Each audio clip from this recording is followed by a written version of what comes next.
What is up, Facebook world? What are you up to on this fine Saturday evening? What's going on? Woo woo!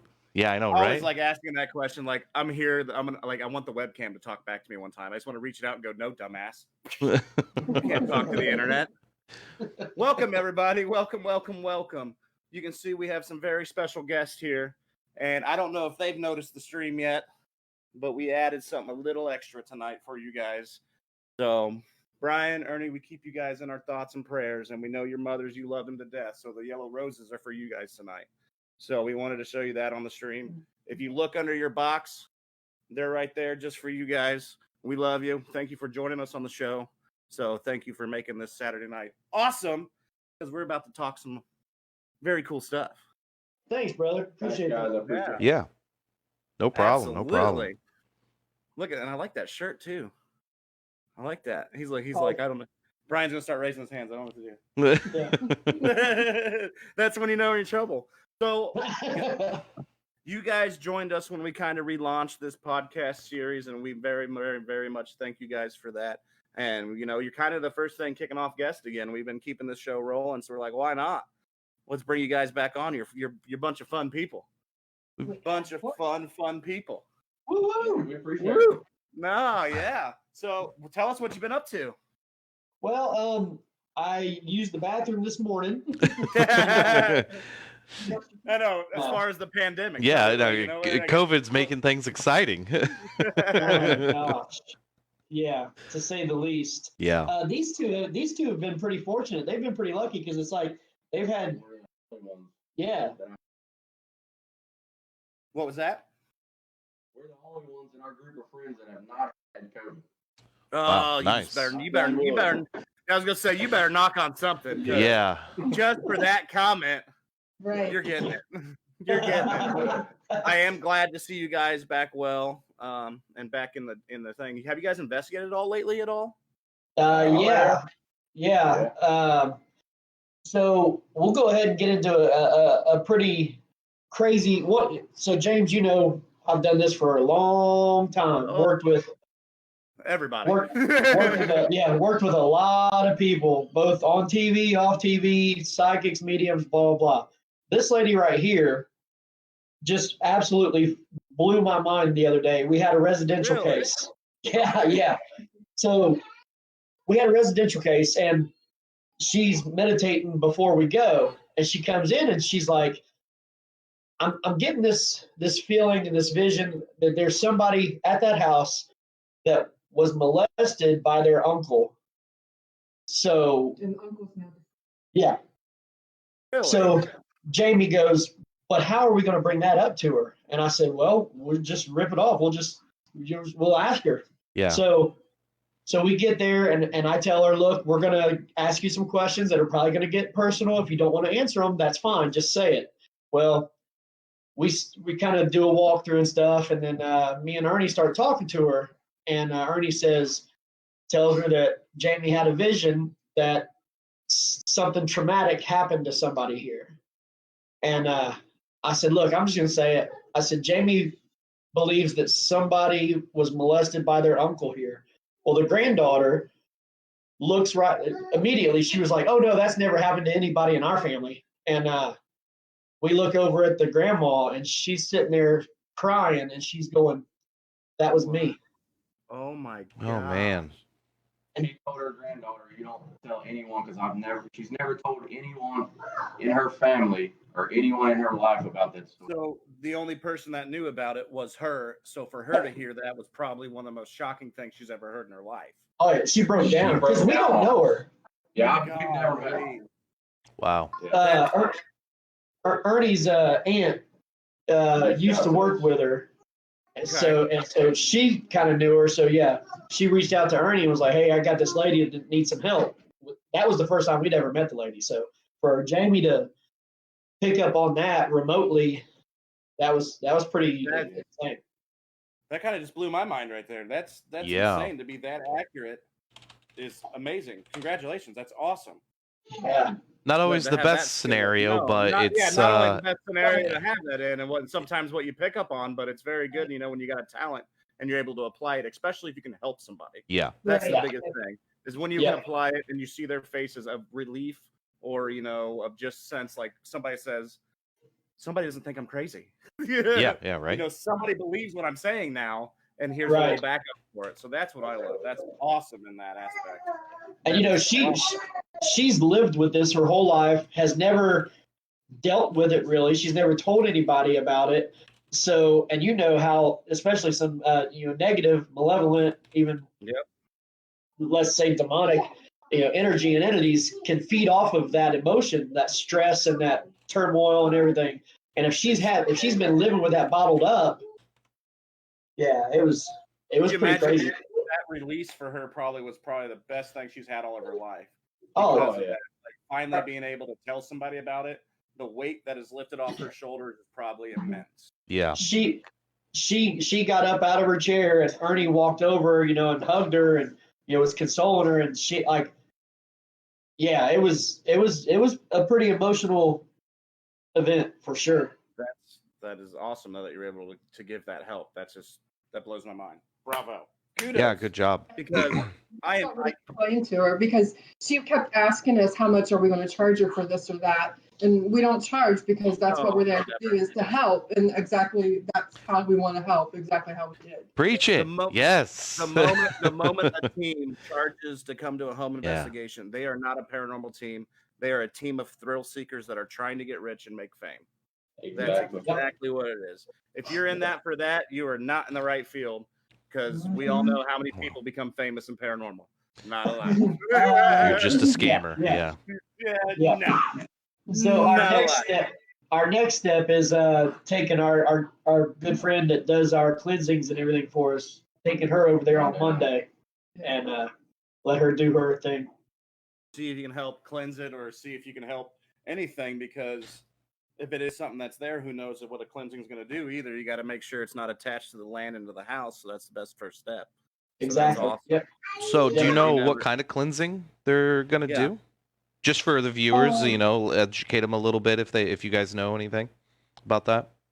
Want to talk? Can we talk about what we think is? Yeah. So we're not gonna give any names. Right. Yeah. Don't. I mean, names, you give as much information you are want to give. It's not a big deal. Yeah, it's never.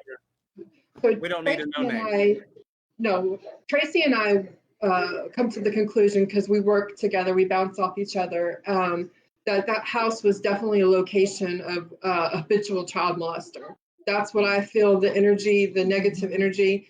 And I think that's what was feeding off of the woman who lives there. Since she hasn't dealt with the issue, and that negative energy knows that, it fed right off of her. And and most of the negative energy, well, all of it is in the basement. Is in the basement.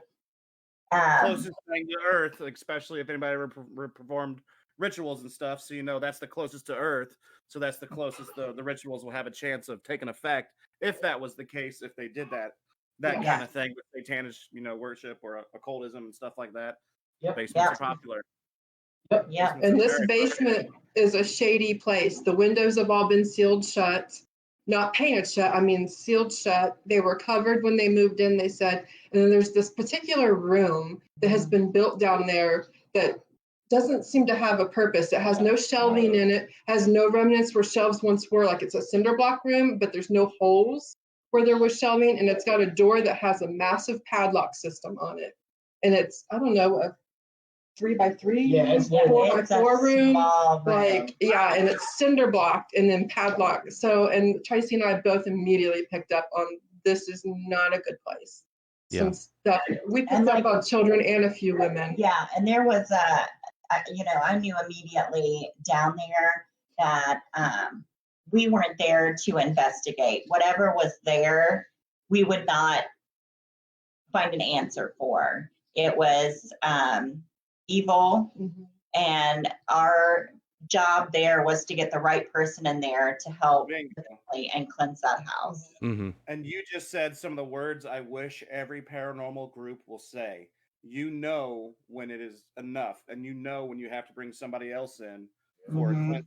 You know that at what point is your safety involved into the investigation too. So that is a really, really good thing that most paranormal groups don't do, because they try to push it to the max and that's the ones the ones that follow them home. And those are the ones we're seeing committing suicide a year later because they're demented, or trapped by an evil spirit or something. That's way off the deep end, obviously.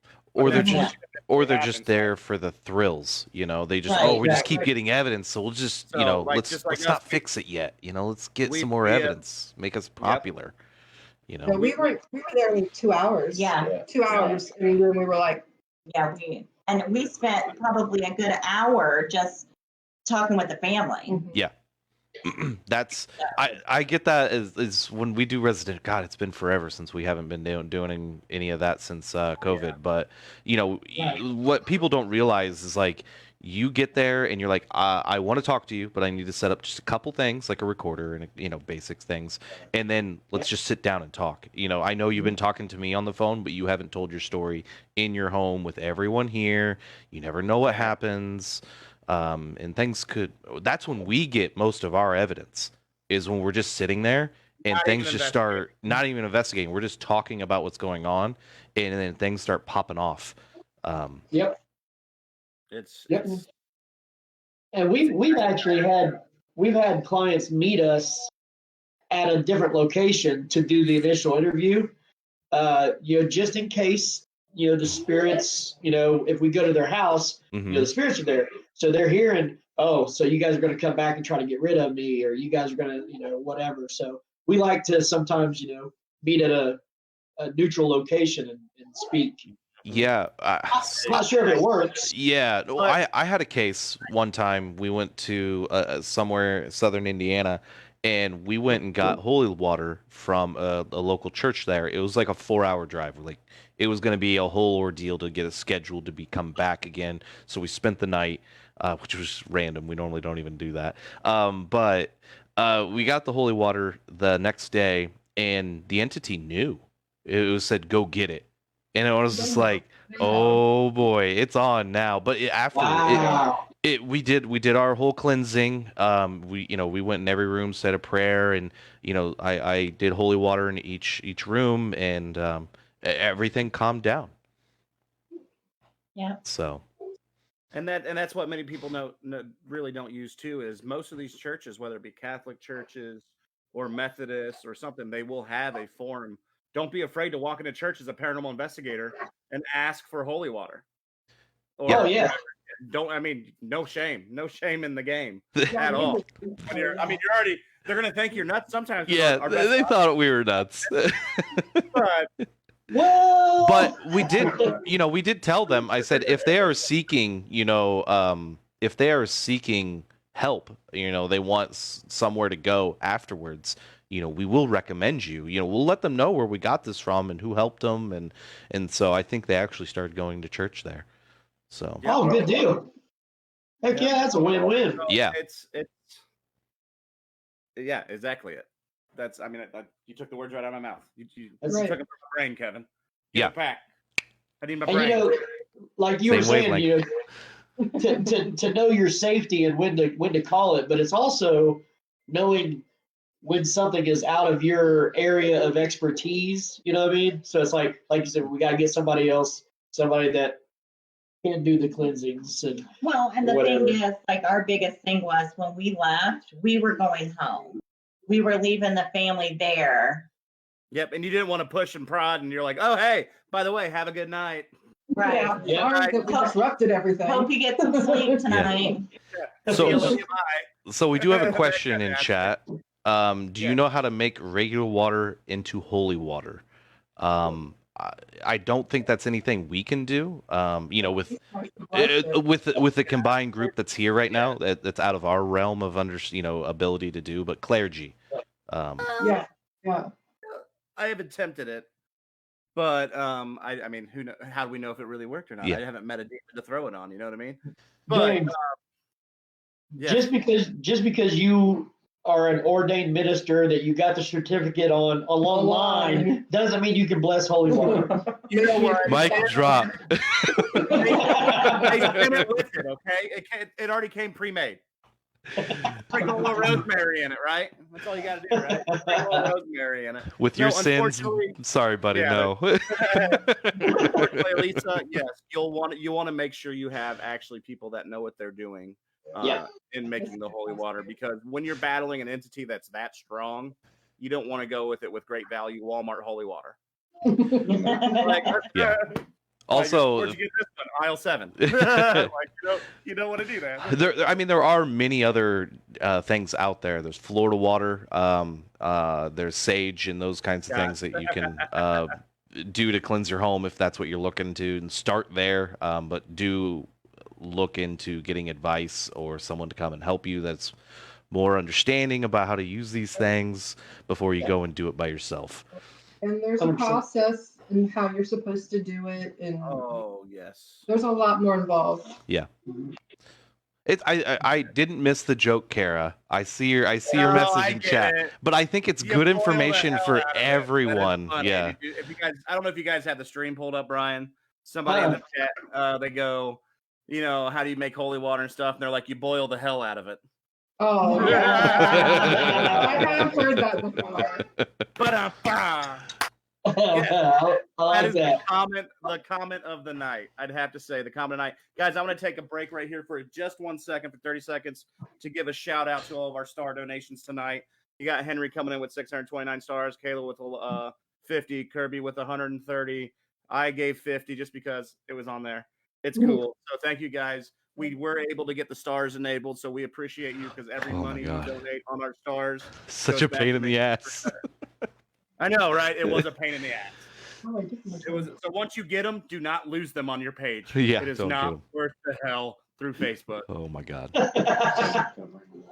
Yeah, imagine that. It was hell to get a hold of somebody on Facebook, because heaven forbid they answer a phone. Well, they don't have phone calls, but their support team, they're just all over the place. Yeah. It's way You're like, hey, I have a problem with Facebook gaming, and they're like, not our department.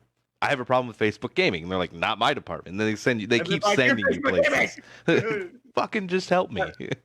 By the time, my computer's out in the, I'm saying pull and I'm shooting it with a shotgun. Yeah. Luckily, I didn't have to do that. So hats off to Josh, Kevin, for figuring that out. Well, mainly Josh. Josh figured it out, but we both worked really hard on that one. So appreciate it. Absolutely. So what are you guys drinking over there tonight for the Brews and Booze podcast? Well, since we're going to talk about Richard Ramirez and some serial killers, I just cracked open this new bottle of whiskey. Oh, yeah. Slaughterhouse. Nice. Travis Johnson, thanks for the like, buddy. And everyone, thank you for the like.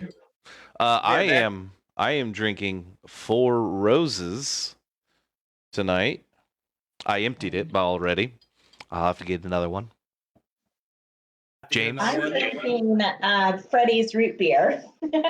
Oh, nice.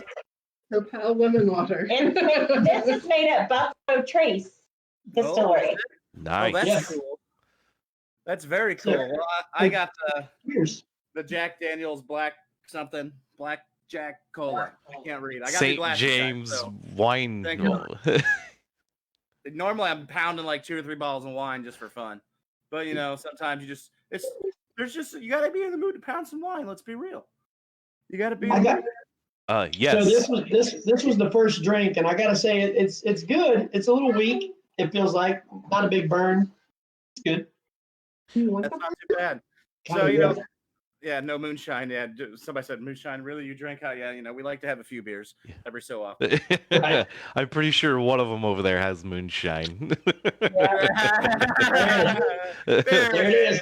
It's got a cinnamon stick. It's got to be good shit. That means it's the made shit. It's not the shit you get from store. Homemade. Mm-hmm. Oh, that was made in the hills of Tennessee, or no, Kentucky. Yeah. Yeah. In an area that shall not be named. Yeah, I mean, if you hit the yellow barn, you've gone too far. So we're gonna cover a little bit something like an interesting topic tonight. We usually try to cover some paranormal stuff, and we will be doing a video analyzation with these guys tonight and everything like that. But everybody's, this is kind of, the age of the pandemic where the docuseries are taking over is kind of the big thing. Oh, My favorite. Come on now. We started the pandemic off strong with Tiger King. Oh Hell gosh, yeah. dude, Yes. that was crazy. I can't believe that. Yeah, too. he- So, but that's not what we're talking about. Gotcha, guys. We're not talking about Tiger King. I stumbled across this. My 24-year-old nephew watched it first. He's like, I'm surprised you haven't watched it yet. I literally stumbled through this thing for a month on Netflix. I was like, Night Stalker, this sounds stupid. Not having it play the trailer, not reading the description. I'm like, who names a movie Night Stalker? I'm like, this is like dumb. So then, of course, I watched the first episode. I'm like, oh my God, I'm hooked. Like, this is stupid. Yeah. Like, this human exists. Right. And I truly believe that this human, Richard Ramirez, is the living, like what we would call embodied a living demon. I believe the same thing. So, you got Charles Manson, you've got these other serial killers. I personally think Richard Ramirez made Charles Manson look like a teddy bear. And some of the other guys, Yes. Gacy was pretty out there and the Bundy. stuff he did. Bundy, yeah. But Richard Ramirez, like you said, he was beyond evil. This guy was. But it made it so much harder because there was no rhyme or reason. He just did. That Most serial killers either have a pattern. they were molested or something Like they happened in their have, past, and he had nothing. like he was born, and it's just like once he got age of a teenager, he's like, well, time to start killing people. Well, Like, I will say my wife did watch some other podcasts about Richard Ramirez, and she would kill me if I didn't mention it. But he did have a shitty past. Was it his uncle? It wasn't. I don't know if he. Yes. The Vietnam stuff. Yeah. He was. They talked about like how killing people and how they did it and rape and all those sorts of things. And I'm not saying that's. I'm not saying that's shitty compared to like some of the others that happened. You being molested, beaten. All those sorts of things. Yeah.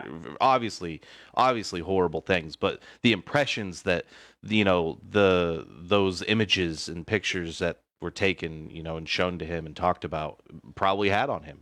Who knows? Well, and then he sat there and watched his uncle shoot his wife or his girlfriend, killed her right there in front of him. Yes. Yep. So, And so it really happened. Like he was 12 years old when all this took place with his uncle.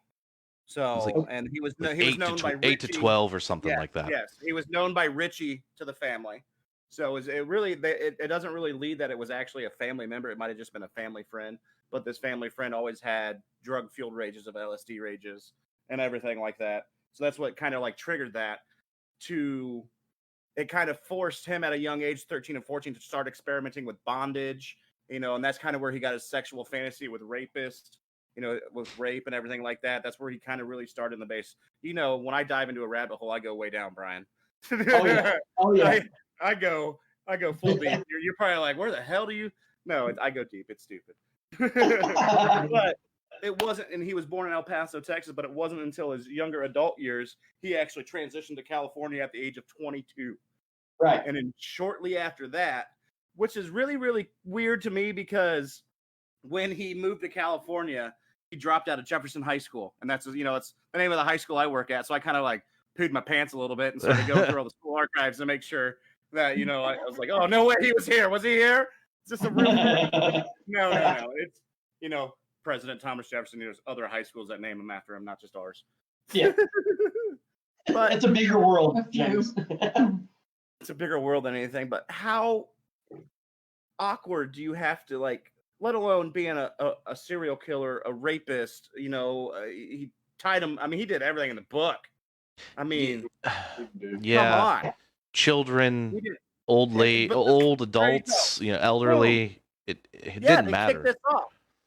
The one that bothered me the most is the story where he took the little girl in the duffel bag inside the house, raped her, carried her out in the duffel bag to the car, dropped her off at the gas station, and told her to call 911. Yep. That takes a sick individual. Yeah, it does. It does too, because the way they started connecting these murders too. I mean, the very first one that took place in 1984, 9-year-old girl, he snuck in, beat her, raped her, hung her from her closet freaking pipe.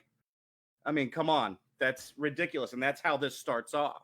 So for me, like that, as relating this to the kind of the paranormal world. So, here we go. We're going to dive into my brain. Buckle up, everybody. Put your seatbelt on. Here we go. But, my brain related. So I'm going to kind of spin this on paranormal. What happened in his younger years that he would Texas? It doesn't really deep dive into that, but he was into Satanism. So at what point do you think, moving from Texas to California, he might have welcomed something to his body to take over, to say, hey, let's punish these humans, because that's how bad he was down this rabbit hole with the satanic worship and everything he was doing. So that's how I kind of spun it to a little bit of the paranormal, because you're trying to deep dive, because you never know. That's what you really hear after the fact is, something made me do it. Amityville House. The voices in my head told me to kill my family. Countless amount of times with these movies that are coming out, it was the voices in my head, or it was something evil. It was the devil telling me to do this. I think this could have been the same basis of that, but we never got to that point because of the way this case evolved.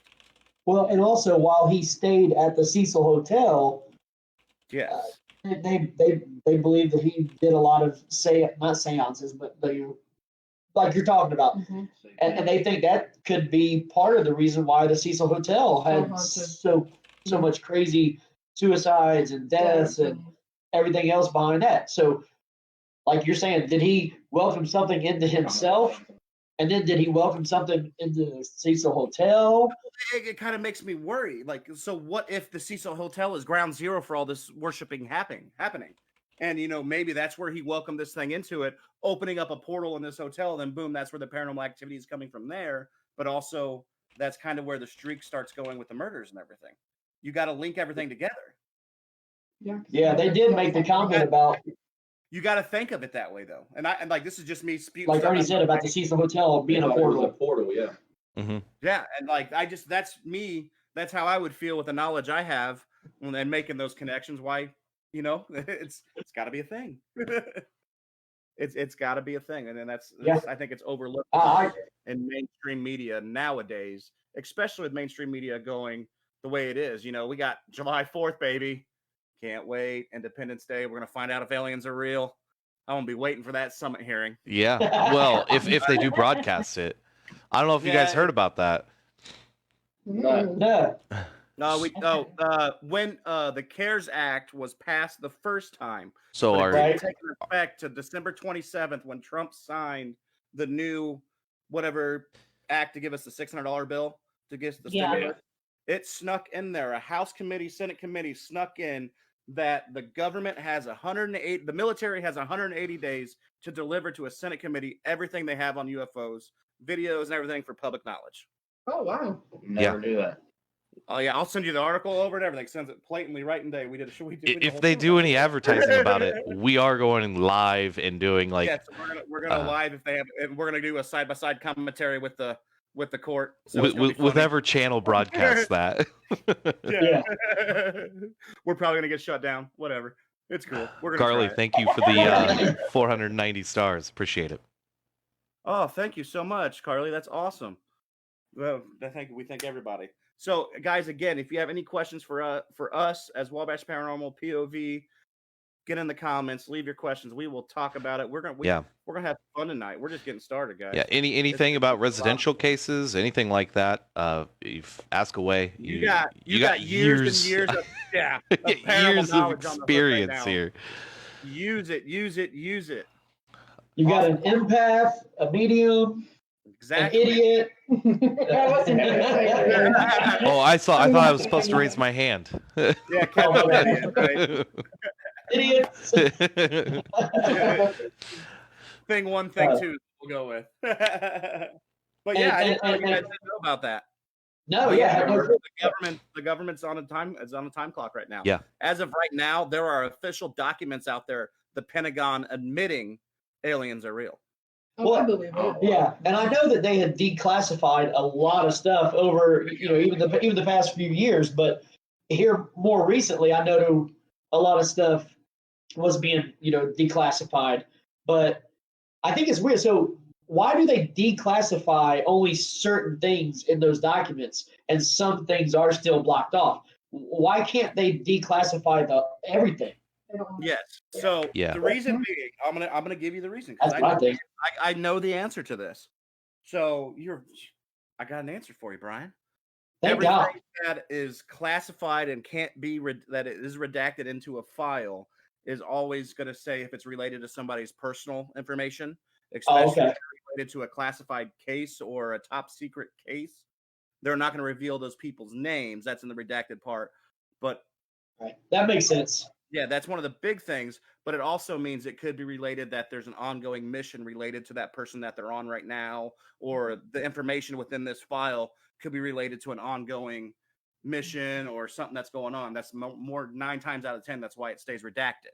Once the Okay. mission finishes up and they say let's redact, let's like unredacted. You just take it away so you can see public knowledge. Is usually when everything's wrapped up and there's no active things going on with said top secret case or court. Okay. So I've always wondered that. So we have a question. Josh wants to know when did you guys first start, and how long has POV been POV? Well, You go. Yeah, we'll go down the line. That's Yeah. fine. well, no, because you started before all of us. Because I used to make fun of him. You go first. I used to make So- fun of him. You go. Yeah, you're fucking crazy, man. Yeah. So Jill's 21. I think I've probably been doing this for God, 15. 21. Yeah. God, I Yeah. bet her when she was like 11. Yeah. I think I've been doing this 15, 16 years. Yeah. I've probably been in the field like about 15, 16 years. Started off with a group called Paravisions. And then my buddy and I, Nick McQuethy, we broke away from Paravisions and started our own little thing, which blew up from there. Yeah. Ernie, yeah. And yeah, All right, so I got out of the field because my work, I started a new job and it was weekends, holidays, and everything, and I couldn't do the conventions. I couldn't really do investigations and all that. And we wanted to, our kids were growing up way too fast. So we decided to step Slow it away. down. I remember that. I remember that. Yeah. 'Cause I remember the day you called and told me that. I think I cried. Yeah. I think I We actually teared up. I was like, what? no. I understand, but we're gonna miss you. Yeah, and then yeah, Ernie. So in 2019, I come to Brian. Me and Brian's been best friend. We've been friends since we were kids. I come to him November 2019 and said, "Hey man, I've been into the paranormal, stuff, and I've had experiences as a kid. So as a 12-year-old kid, now I'm 40. All my life I've had paranormal experiences, and finally just wanted to dive in and get some answers for myself and help other people. Asked Brian. I said, "Hey man, I think we should start doing some paranormal investigations." One month later, we had our first investigation at Post Town School, and been doing it for a year and a half. Yeah, a year and a half now. One of my As- favorite as- places. As POV. As POV, yeah. And we keep our group small, like it's just Oh, yeah. support us. But we've investigated with several other groups. Mhm. We just we like it the fact that it's just me and Brian and Jamie and Ernie. So Yep. Yeah. No, and that's good. And that's good to keep it that way, keep it small. We have our core group that kind of, that does the podcast, helps us research for the podcast and everything. And that involves usually 4 or 5 people. I honestly, I'm going to ask Kevin. He's going to think I'm stupid for this. I don't even know how many people we have in our group right now, Kev. Oh, do you want me to count? But it is, I get that when it gets bigger, it's harder to get everybody together. And and we're lucky enough that we have people that'll actually answer us when we text them and ask them to do stuff. Knock on wood. 13. That they We have keep doing that. 13. So Tracy, obviously being married to me for the past 24 years, so she's kind of been in the field, around the field for 15, 16 years, dealing with me because she thought I was an idiot. But go ahead and tell them about yourself. Yeah, if not, You're a we good- already said it. yeah, she's an empath. She's like, Well, okay. so there's Well, already we a have a question. question- There's we have a already a question question about in that. chat. Yeah. So how did you learn that you were an empath? Like when did you learn that, and how did you go about training, I guess, yourself?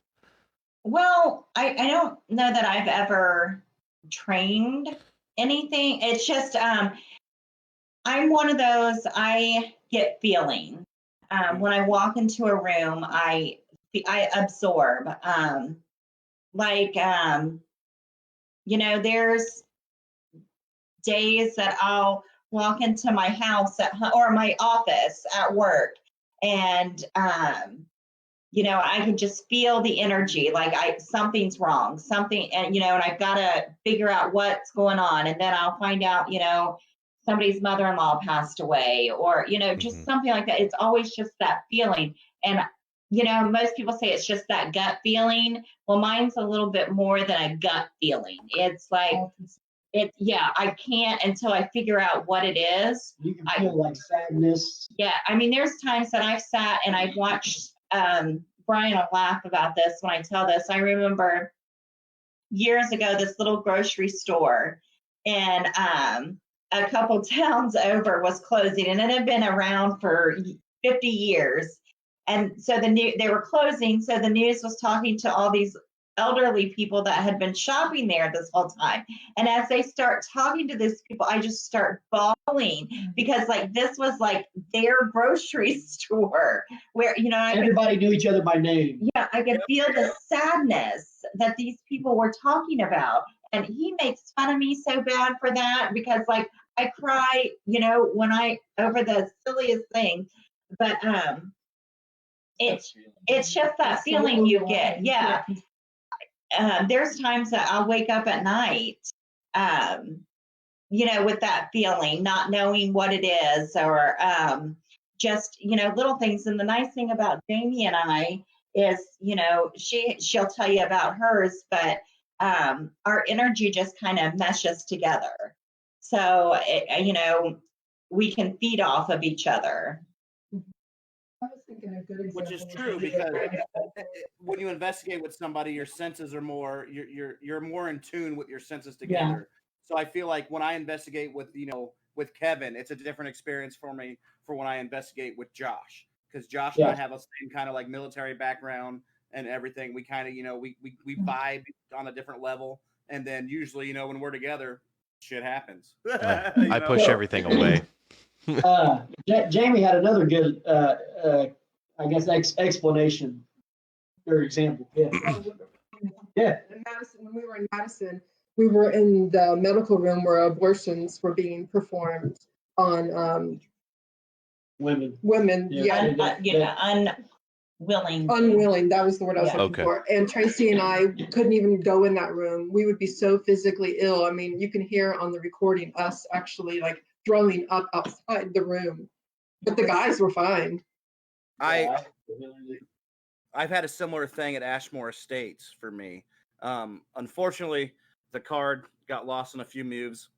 Kevin. So it's not lost. It got like corrupted. Lost. Yeah, it got corrupted. So we actually tried to recreate the scene with the reporter in the chair, thinking nothing's going to happen. I completely opened myself up. Unfortunately, stuff happened, and something tried to take control of my body. Well, yeah, I was able to hold on. Yeah, I'll let you explain it, Kevin. Yeah, I was there. Yeah, I was there. So I had a we had a bunch of devices. We had a K2 millimeter, the electronic equipment, and we had a camera on him, obviously. But so he was sitting there, and allowing this to happen, and nothing was really happening. He was just kind of sitting there, just doing his own thing. And I remember, yeah. So we were like Group A, and Group B was finishing downstairs because it was big enough to split up in the groups and not contaminate. I think they've been there at Ashmore States before. Yeah. So, well, I was just for everyone listening. So they were. There's people watching. I forget. We're not talking. Sorry, people. I just zoned out, man. I'm sorry. They were leaving, and they were walking near us, but down below us, and we could hear them. And we all turned, and I was like, "Hey, can you guys keep it down? We're trying to do something up here." And literally, and the reason why I bring that up is because I turned back, and James is boom, like this, slumped down, and I was like, "Oh shit!" Like whatever it was distracted them enough to grab hold of me. Yeah, and we all turned. Every single one of us turned, and I said something and turned back, and then he was completely different, and you could tell he was completely different. And so we held our devices to him, and they were just spiking, giving crazy readings, and I was just like, well, they weren't doing this before, so I was asking questions, and I remember his hands were like this or something, weird and fidgety, and he started to shake more and more. His hands started shaking, and then uncontrollably, like James was fighting his way back. And the more he shook, the more James was getting to be in control. And then Right. it was saying it was scared and those kinds of basic things that sometimes you hear. I don't remember all the details, so I don't want to give speculations of what was said, because I wish I had the video, but I don't. But it was nothing crazy. It was just, I'm scared, I'm nervous, he's trying to fight back, those kinds of things. Talking about me saying I was trying to fight back my way, taking over the body. So he comes to, and like we weren't ready. Like, you don't know when someone's gonna come to, and he fucking face plants on the concrete floor of Ashmore's. He face plants, and I was like, well, if he was faking it, that's damn good. That's some dedication right there. Oh, we lost him. He'll get back in here. Something took over his Wi-Fi. Yeah, he's jumping back in here already. But yeah, so yeah, he face planted and started coughing. I pick him up, and we're carrying over to an area, and he's vomiting now. Not a ton, but he was getting dry heave, and we just then take him. Whatever was, I remember this part. Whatever was in my stomach, I had to get out, and it wasn't like I just ate or anything. But whatever energy was in my stomach, I had to get it out of my body. And I just remember that feeling. I tried to leave the room, but then I just started dry heaving instantly and got like to the point to where my body, I couldn't walk anymore. Yeah, we basically drug him out of there. And then as soon as I cleared the building, it was like the feeling in my stomach. I had like one or two more dry heaves, and then it was gone. But then all my energy at that point from there, I was like, I'm not going back in the building. No, you did not. No, you did not. You did not. You said, okay, I want to go back in. And I look at him. I tried to go back in. They wouldn't let me. I go, you are not going back in. I don't care who you are. Like I think this is like my 5th or 6th investigation. I go, I don't give a shit if you're our leader. That ain't happening. You ain't going back in there. I couldn't imagine. But so that was probably like I've not told that story on air. I don't think at all ever. I don't think we've ever told. I don't think we've told the whole story. At least we've maybe briefed over it, on it a little bit. But so hey, I see it. What's up? Sorry, Bren. So your pinned question right there. There's a pinned question that Josh has pinned for us. One of our moderators watching the chat. Have you ever had an experience that make you second guess to an investigation? That story we just told made me second guess everything. We got a similar story. Go ahead. What's wrong? Too, like, we were the one in Indiana that we did. Randolph County. We had first of all, I hate investigating in the cold. I'm just letting everybody know. I hate my feet. We all do. If someone says they like it, get the hell out of here. That's not true. So we were in a room over in that. Where were we at? We were in John's room at Randolph County, and it was quiet. We were kind of just listening, seeing what we could hear. Well, in the next hallway over, we heard a woman scream. Okay. We were the only 4 in the building. Oh, I love it when that happens. It was like a moaning scream, long drawn out scream. Yeah. Like if you're in a nursing home and you hear like an elderly person like kind of cry, kind of whine, kind of cry out, it was like that. Well, then Jamie and I, after we heard that, we ended up staying in the break room the rest of the night. We didn't go back out. Well, we stayed a little while. After the basement. Okay.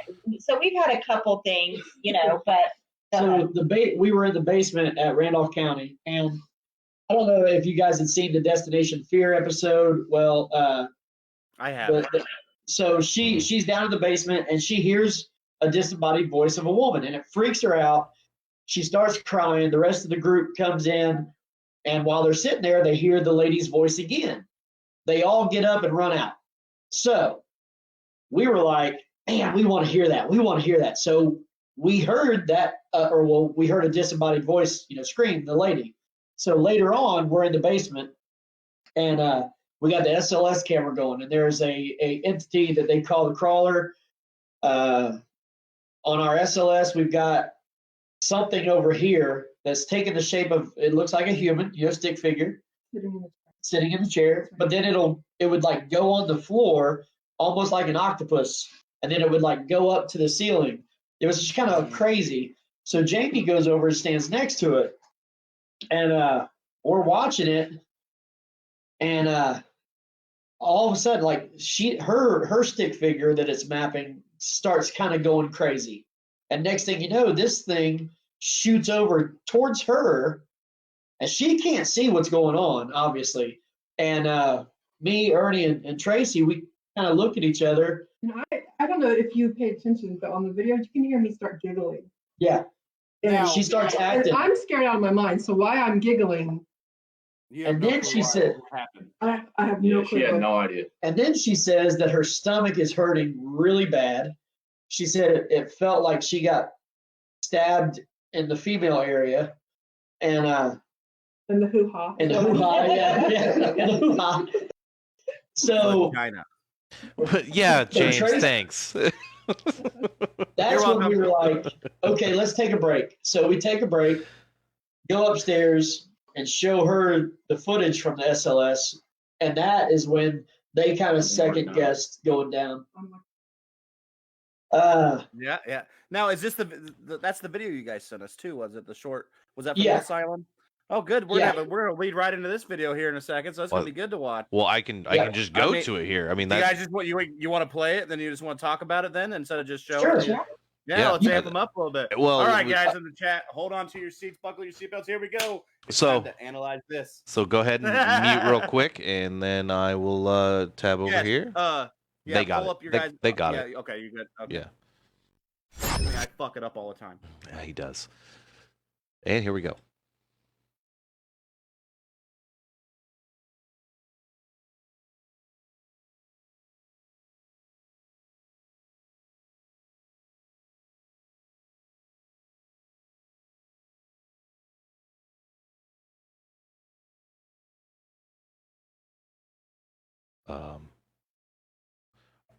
Hang on here. Are we supposed to be hearing audio? Because I don't hear anything.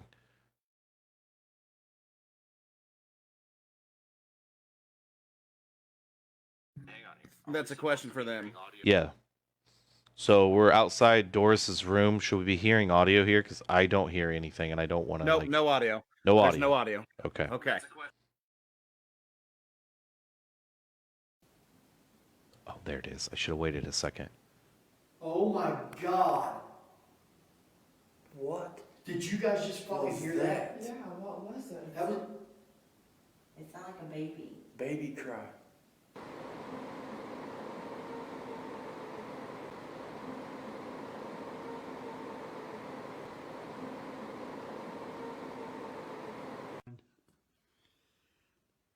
Can you hold Jamie's hand? Just reach over there and grab Jamie's hand.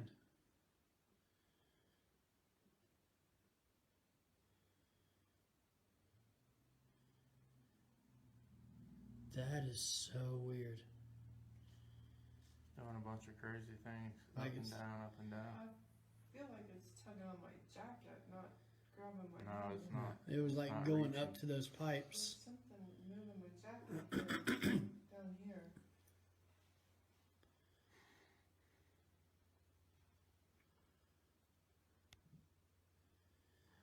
Reach over there and hold Jamie's hand. But you have to be nice. You can't scratch her or pinch her or anything. All right, Jamie, pull your hand back.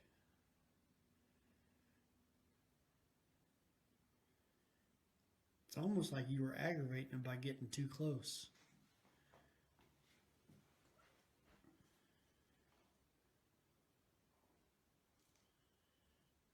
See how calm it is now? Well, It's all over the place. I mean, going down, it ain't like jumping up anymore.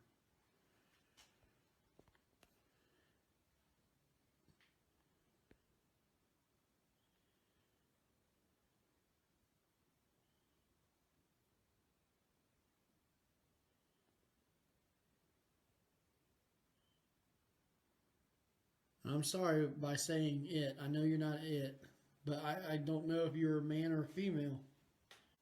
See the demeanor? It's almost like it's sad, like hunched over, and it's back in the chair. All right, so Two of them. I'm not gonna provoke here, You're not. That's not happening today. but I do want to know something, and I want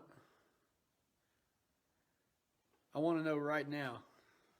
Look at that, dude. Look at that. It's going crazy. It's like, I don't know, not fighting, but Turn that light on.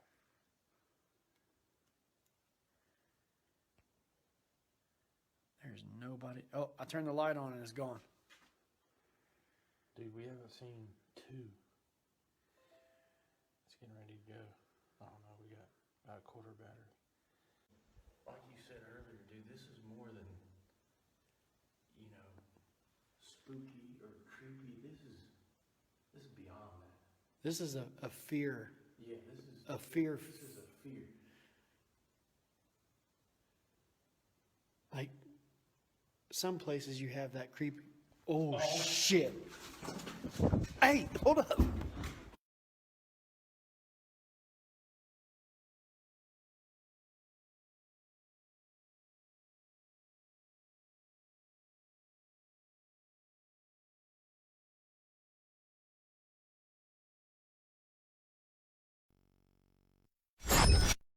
All right. So who ran faster? That would be me. Brian was trying to catch up. He said, "Hey, Hey, hold up. You need to be behind Well, the worst me. thing Let it was, get Jay, you. I didn't want to even go back down the second time. That was the second time we were down there, because the first time, when I say I seen a full blown apparition, and I'm talking darker than dark. I've never seen something in the year and a half we've been doing this that dark and that solid. And I told him this time, I said, Brian, I don't want to go back down there. I don't feel comfortable going back down there. And he's like, man, we got to do this. This is why we're Come here. on down. I've come heard on this down. conversation Yeah. many times before." It always is right before we we got to do this, right before we jumped on the treadmill and shot ourselves off of it. I've heard this And we've before. been, Oh my gosh! I forgot about that. we've been lucky enough to go to some, pretty creepy places. We've been to Madison Seminary and Mansfield and Post Town School in Randolph County and Blackford County Jail. And this was probably the scariest place that we've been to. And this place was what again? Randolph County. Randolph. It's in Indiana. It's about an hour Yeah. from us. You guys are coming with us this year. Yes. Surprise! Oh, absolutely. No, it's I would happening. love. We Oh said my god. To I be would, yeah. continued because we're going back. I'm going. Yeah. And I'm coming in hot. And we So can- it's kind of hard to hear, which is a reason why we upgraded the microphones and the cameras. Good But call. could you hear the woman's voice? Yes, it was very faint, but I heard it. Very faint. I'm Very half faint, deaf, but I heard it. so no, I But could it was not. so much It was louder. so much louder there. It was like bone chilling loud. Yeah, and yes, I know you guys aren't watching chat right now. One of another investigator of ours posted. We actually were privileged with we got selected to investigate the Woodland Library last year. So if you don't know about the Woodland Library, they only select one team a year and give access to it.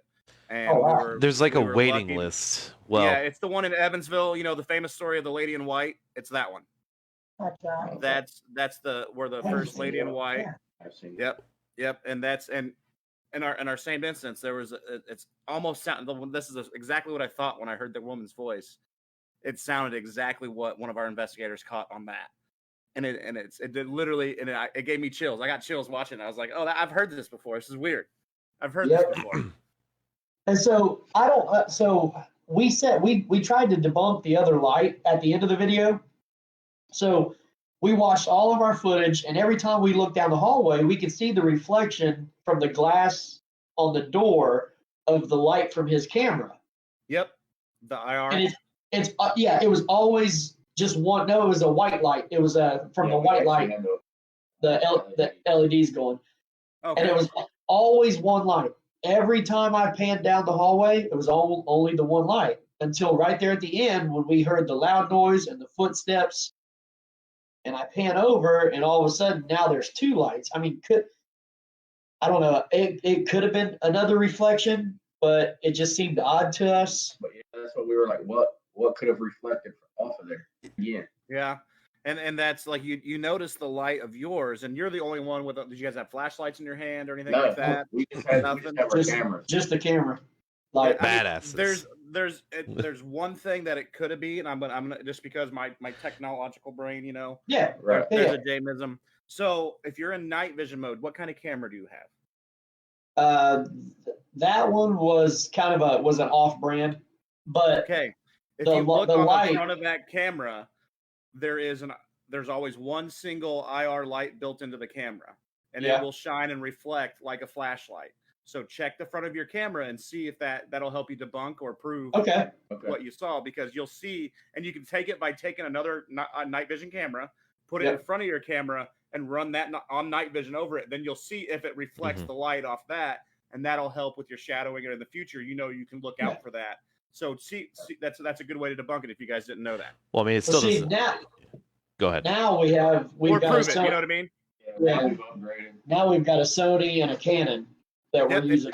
So yeah, Yeah, I just noticed that a few times when we've had bigger windows and hallways, and I've sat there and I looked like a dumbass going, huh, and I'm trying to watch the screen as I'm going up and down, shaking my head as I'm throwing my headphones off and everything. But I like to call that learning the hard way. Bang. What's There's a that? big bang right there while we ran. There was a loud bang. Yeah, I heard and then that. we heard footsteps running towards us. Yep. So we were gone. That was it for me, man. Something was coming at you. I was just talking about the light. Whatever happened. Oh, afterwards, yeah. something's coming to get you. Yeah, the song was Yeah. still coming. Yeah, it doesn't discount what all the other stuff that happened right there.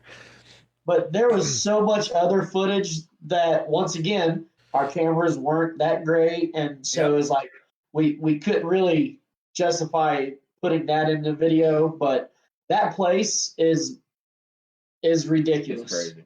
There's something in that basement that is ridiculous. I can't wait. I want to go. I want to go there so bad. Well, you're going this year. I want to go so bad. Yes. We are going back this year, and you guys are going to come. Okay, we're in. I'm absolutely in. We have to face that fear. We don't, it kills us that we ran out of there like that. But it's also. Hey, I wasn't gonna say anything. I don't fault you at all. I don't fault you at all because you have not been investigating at all. That man, the bearded wonder to your left, should have ran towards it. He knows I run towards everything. I panicked. I heard them footsteps running towards me, dude. And I was like, that's an NFL linebacker. I can hear them footsteps. I'm about to be done. I'm out. I made that mistake once too, and it did throw me through a chair. So I agree. Don't stand there. Yeah, that did happen. And also, I will add, going back to Brent's question, which is another reason I think maybe why I ran, was at Mansfield. We haven't talked to you guys really since, so yeah. In the attic at Mansfield, they told us to play some music, some Johnny Cash or some Elvis Presley, and then shut the music off and just listen. So we did, and it was like we were being surrounded. We heard footsteps all around us. It was crazy, but it was awesome. So, like the third time we did it, we're walking down the attic and down the hallway. The attic is huge. It's like probably 100 yards long. Yeah, it's huge. So we're walking down, and you can hear me on the video. I tell Tracy to stop playing the music. So Ernie was here, Tracy's here. I'm behind Ernie, and Jamie is to my right also. So Tracy cuts the music, which I was the one that told her to cut the music all 3 times. So she cuts the music, and in the video, you can hear footsteps run up behind me. And then all of a sudden, something hits me in the back of my knee. I'm holding the camera, so all you see is me fall with the camera. I reach and I grab Jamie, and then Tracy grabs this hand, and they're trying to pull me up, but something's pulling me this way. Mm-hmm. I thought it was Ernie, but he had a camera. Yeah. Yeah, so his hands were full. And then the very next morning, I had a bruise in the back of my leg where I was hit. So somebody got you. Somebody tried to drag you. They tried to drag you into a cell and take advantage of you. James, if that ever happens to you, I'm gonna let go. Just see where you go. Yeah, Kevin's just like, I'm gonna let you ride. Well, if they're dragging 260 pounds of awesomeness, they're strong. It's a better story. It's a better story this way, James. He was grabbed onto my leg like this. That always happens. We do have some more questions. Yes, we do. Pinned in the chat. Sorry, chat. I saw them being pinned, but we're talking, so you're here to listen, right? No, just kidding. All right, Kara has a question. POV, what are your thoughts on using Ouija boards or other objects to encourage spirit manipulation for conversation? All right, very good question. Well, what do you say, Jamie? We just heard absolutely no. We'll let Jamie answer that. Let me answer. Okay. If you don't know what you're doing, bingo. Do not use anything. With that being said, especially a Ouija board. However, I believe that anything that you use, like if I say, make this glass shake if you're here, that now is a communication tool. Bingo. That was going to be my rebuttal back. However, I do believe that some, such as a Ouija board, are a little more in depth as what you're opening up to come into this world. And if you don't know how to properly shut it, bingo, then don't touch it. And I fully believe that with Ouija boards, your intentions matter. You're going in there with one intention for a reaction. You're going to make that reaction happen no matter what. Whether it's good or bad, your intention's going to set the tone. And there's also one difference. So when, let's say, one person says, move this glass, and it becomes an object of manipulation. When we do Ouija boards, most of the time it's more than one person.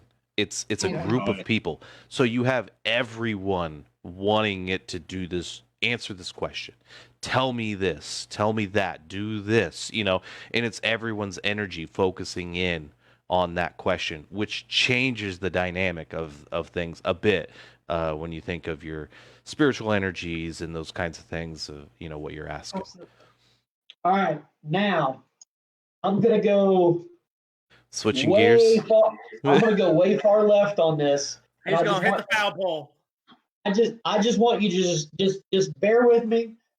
Open your mind. Yeah, go ahead. And just think. Okay. So, being obviously a believer, but yet a skeptic, and then thinking about things from scientific standpoints. All right. So, if we're all sitting around and we're using the Ouija board, all right, yes, and we ask a question, and I swear up and down, all of us are adamant that we did not move that planchette. We didn't do it. I swear to you. I swear on anything. I didn't move it. What if subconsciously you wanted that answer to be yes? So your neurological impulses communicated through your muscles and actually moved it, even though you had no intentions to move it. Okay, you had absolutely no intention to move it, and you swear that you didn't move it. But your subconscious mind created that to happen. Yes. Now, this is going to go a little further. Give it to me. Come on now. What about, telepathically, some of these EVPs that we get and stuff? If we want the answer to be yes, who's to say? Because the mind is a very powerful thing. Who's to say that we cannot implant or imprint that answer into that recorder? Or telekinetically, you were saying, move this glass. I want that glass to move bad enough. Telekinetically, I could make that if I knew how. And even some people that don't know how to do it could still somehow make that happen. So, and that gets into the fringe aspect of things. So like your pseudoscience, your fringe, your telekinetic powers, everything like that. And that dates back to our government doing the LSD experiments to try to unlock that psyche in your brain to be able to do the telekinetic experiments like that, like moving glasses, moving pencils. Our own government did this for 11 years. So this is the thing. This is the thing that's happened. Exactly. It's actually happened. And for me, yes, we use these devices. What are they? Electric magnetic field detectors, EMF. Thanks, Kara. Yeah, and you have all of this. Your brain waves. You give off electromagnetic energy and stuff like that. So what's to say? I'm a high energy person. So what's to say? Maybe my energy, being around my energy, my magnetic field of my brain's a little bit higher, and I can somehow falsify or just by being around something, make something go off. See what I'm saying? So you got to think of the aspect of things because energies and auras are all different. Yep. And that is a big thing to keep in mind. To answer her question, we will never use. We don't use a Ouija board. Yeah, we will not. I wouldn't use a Ouija board at a location out of respect for the location. And most of the time, they tell us not to. Yeah, because I don't want to open up that location to bring something in anyways that isn't naturally, not if that's the right word, already there. Because that happens. Now we have been in the places that I am positive that they have used Ouija boards in. Yeah. And we do have another question here. We will get to him, guys. Hey, Mike just said, "Isn't spirit boxes used the same way?" Yes, exactly. We did. Same way. We did talk about. Yeah, anything can be used in that way. It's more of a focus, in my opinion. It's more of a focused desire of everyone putting their hands on something, giving their energy to do this one thing. Most of the time, it's coming a question from one person, and doesn't give all that energy off to everyone. Or to and I want to actually add to Mike's little comment here with my kind of background in audio and and all that. That's what I do. Frequency response is a huge thing, and at certain levels, frequency response can affect hearing. Frequency response can affect your seeing. So, like certain tones will make your eyes. That's when you kind of get that vibration tones. That's when you start feeling it in the chest. Those are the your lower hurts. But as you go high into like the dog hurt range, to where dog whistles and stuff are heard. Sounds can affect you just as much as EMF. It really can, and it can change your mood. It can change anything. It can do anything around you. A slight change in frequency can give you a headache.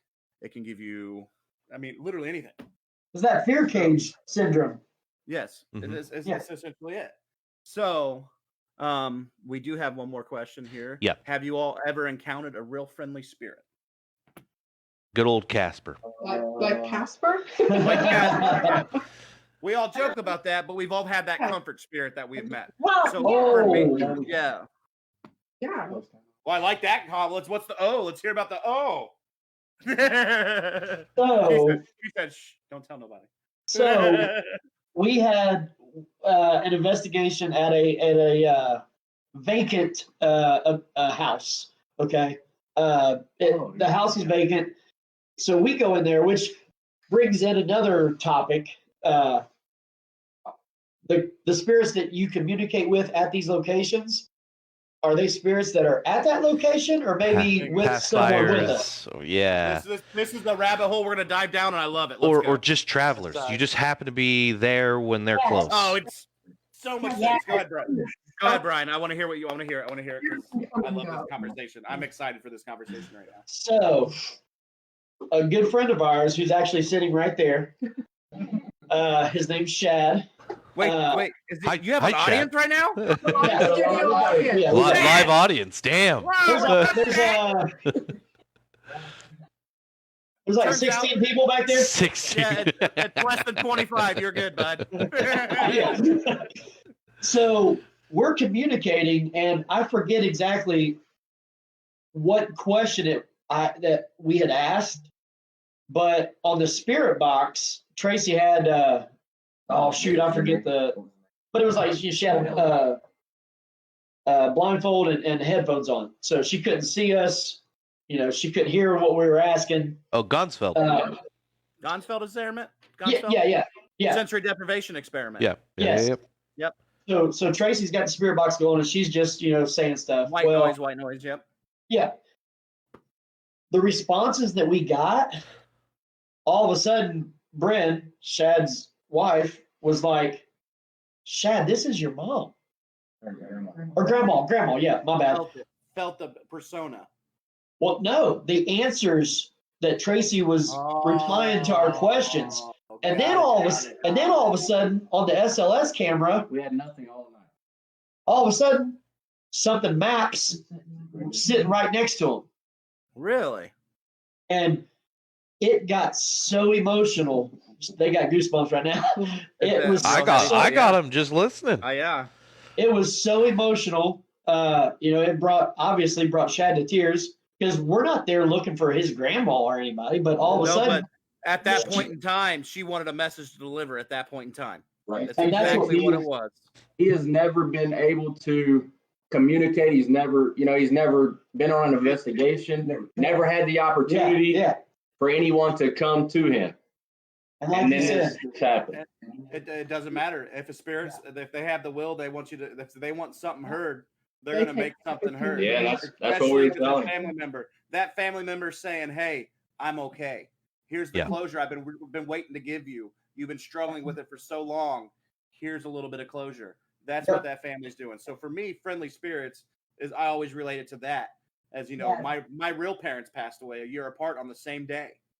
We all know that people are like, "That's weird." I go, "Yeah, but so is my life. I'm a weird guy." But for me, that was. We had at Madison Seminary this one room. You're supposed to knock on the door, ask for permission to come in. If he wants you to come in his room, he'll leave the door open. So left the door open. I went in the room. And then the door closes after I go in the room. We were down the hall, the three of us. And this boy that was his room. They said he was always, real friendly, but he would always kind of sit in like almost a fetal position. So I went in the room, and all of a sudden the door closes, and I'm like, well, I guess he wants me in here, a little private time, whatever. So a little one-on-one time with Brian. So they go on down the hall, and I'm trying to communicate with him. And next thing I know, right here next to me is, and the paint's chipping off the wall and everything. So I'm looking at this, what I thought was just a bare spot from where the paint had chipped off the wall. But it was almost the figure of somebody in a fetal position. Next thing I know, all of a sudden, this thing is right here next to me. And I'm like, this is him. Like, I'm looking at it, and I'm like, no, that's the paint chipping off. And then all of a sudden it moved. And I was like, oh my gosh, this is him coming closer to me because he felt comfortable enough. So yeah, I think he was a friendly spirit. That real emotional. Yeah, that kind of got to me emotionally. Yeah, because knowing the stuff that he went through, the pain and the suffering and everything that he went through, that was a little emotional. And sometimes spirits will convey that when you walk into a room.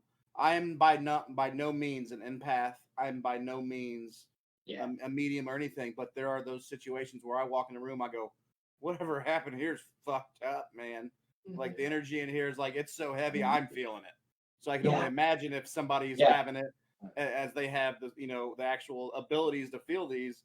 I'm like, this person does not want to come in here if I'm feeling it.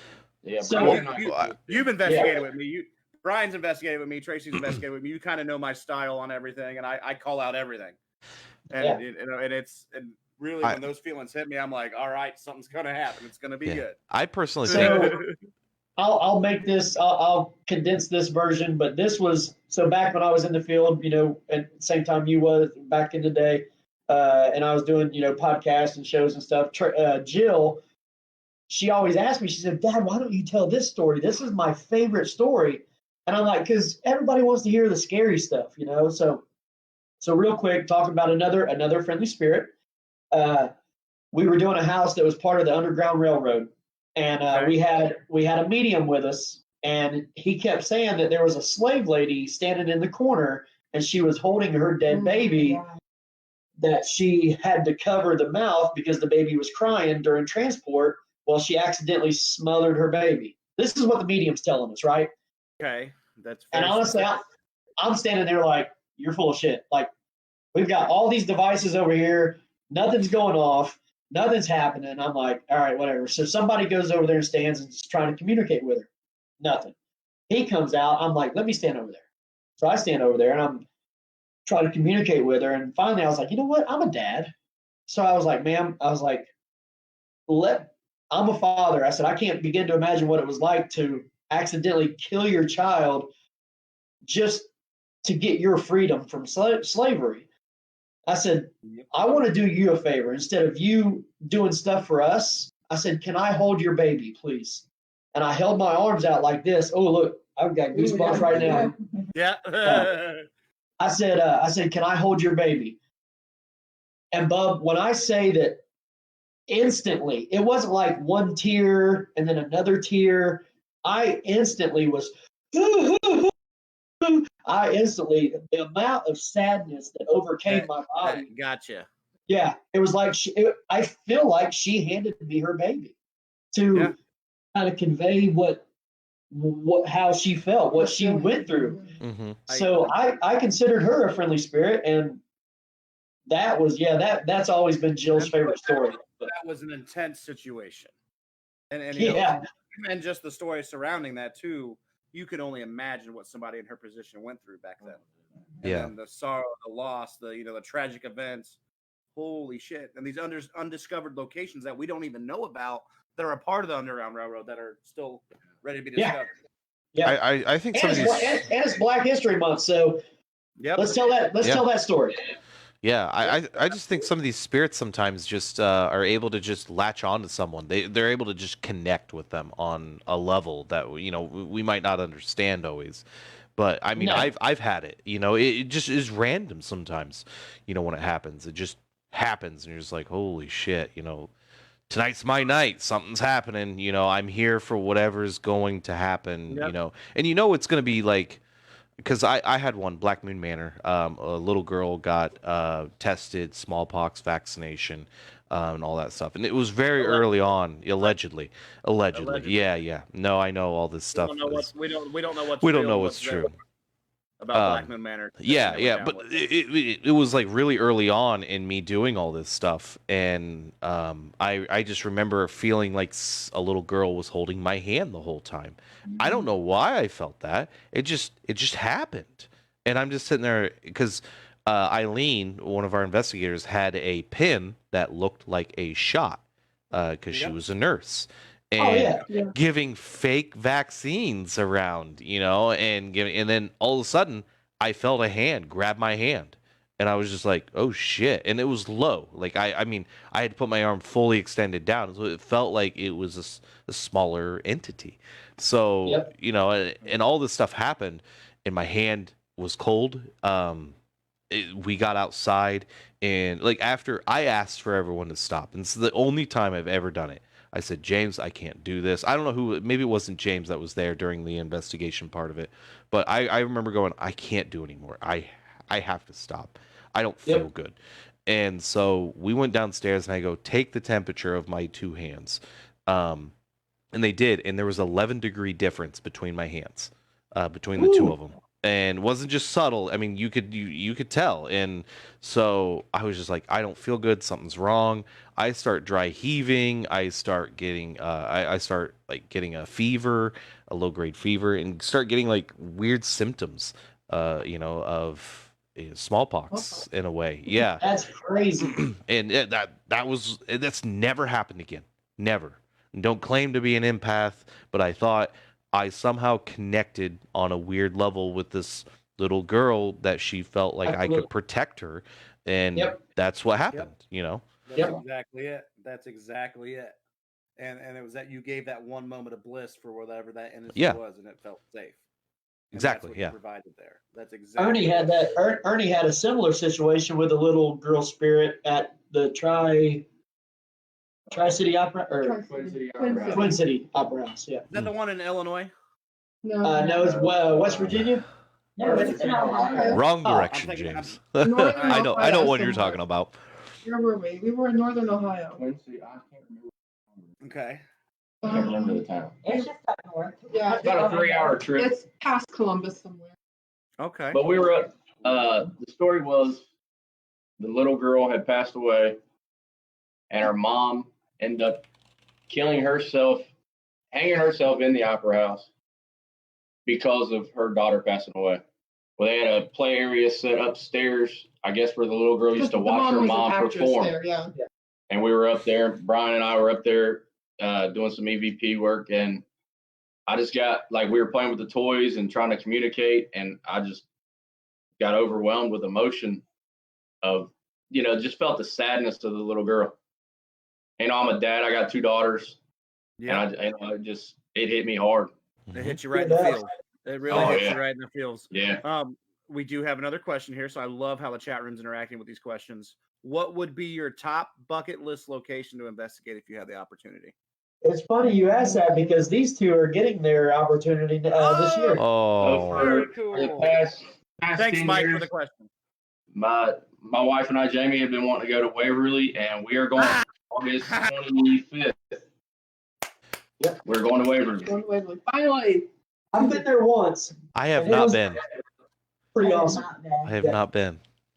So, what's your bucket list? I don't know that I mean, like, locally to us, we have Anywhere, a, anywhere. well, just locally to us, I want to do, we have the Sorg Mansion. Oh, yeah. Okay. And nobody, they will not let anybody go in Okay, there. that makes sense. Give me their hey, time out. Give me their James, I information. think Give me you there. drove by there, James. I think James, I think you've seen it before. One of the times that you were here in town visiting. We've I done, think you showed me. Creepy ass mansion. well, Yeah. somebody bought it, and now it's going to be a bed and breakfast. So Oh, even though it's yeah. only like, Better. Just rent the whole thing out. Right? Boom, that's there what you I said. go. It's only like a mile from the house, but I'm gonna have to do it. You save up a little bit, ask how much it is to rent them out. By the way, I have no shame, and I can woo anybody. I'll get us in there. For the past 2 months, Brian and I have been trying to connect with the people who own it to try to get in there. Yeah. So we are trying. Yeah, we're trying. We Good. are trying. Keep trying. Give me I an think- email. I think my bucket list location would be Alcatraz. Yes, I do. I want to be in there alone. Like when we go to Waverly and Mansfield, and I don't want a guided ghost hunt. Yeah. I don't want a guided tour. Right, right.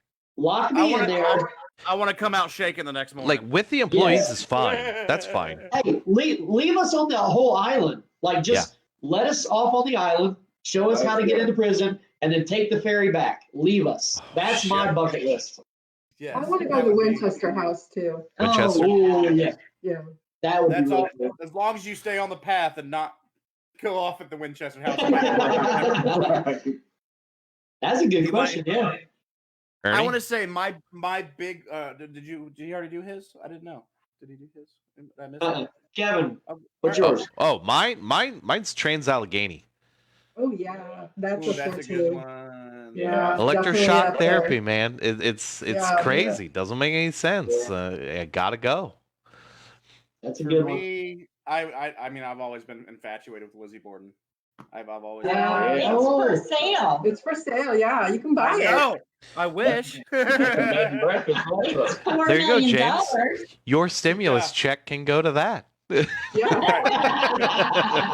With America's stimulus check combined, we can buy Lizzie Borden's house. And the night in there.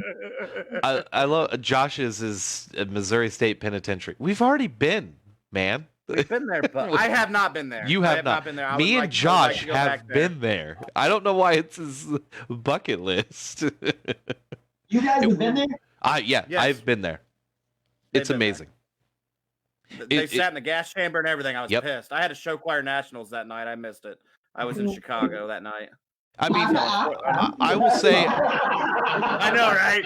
It Says was everybody. Yeah, what comment says that ever? That's a comment that comes out of my yeah, mouth. Shut up. it was awesome. But I will say nothing happened for me or anyone I was around, which sucked.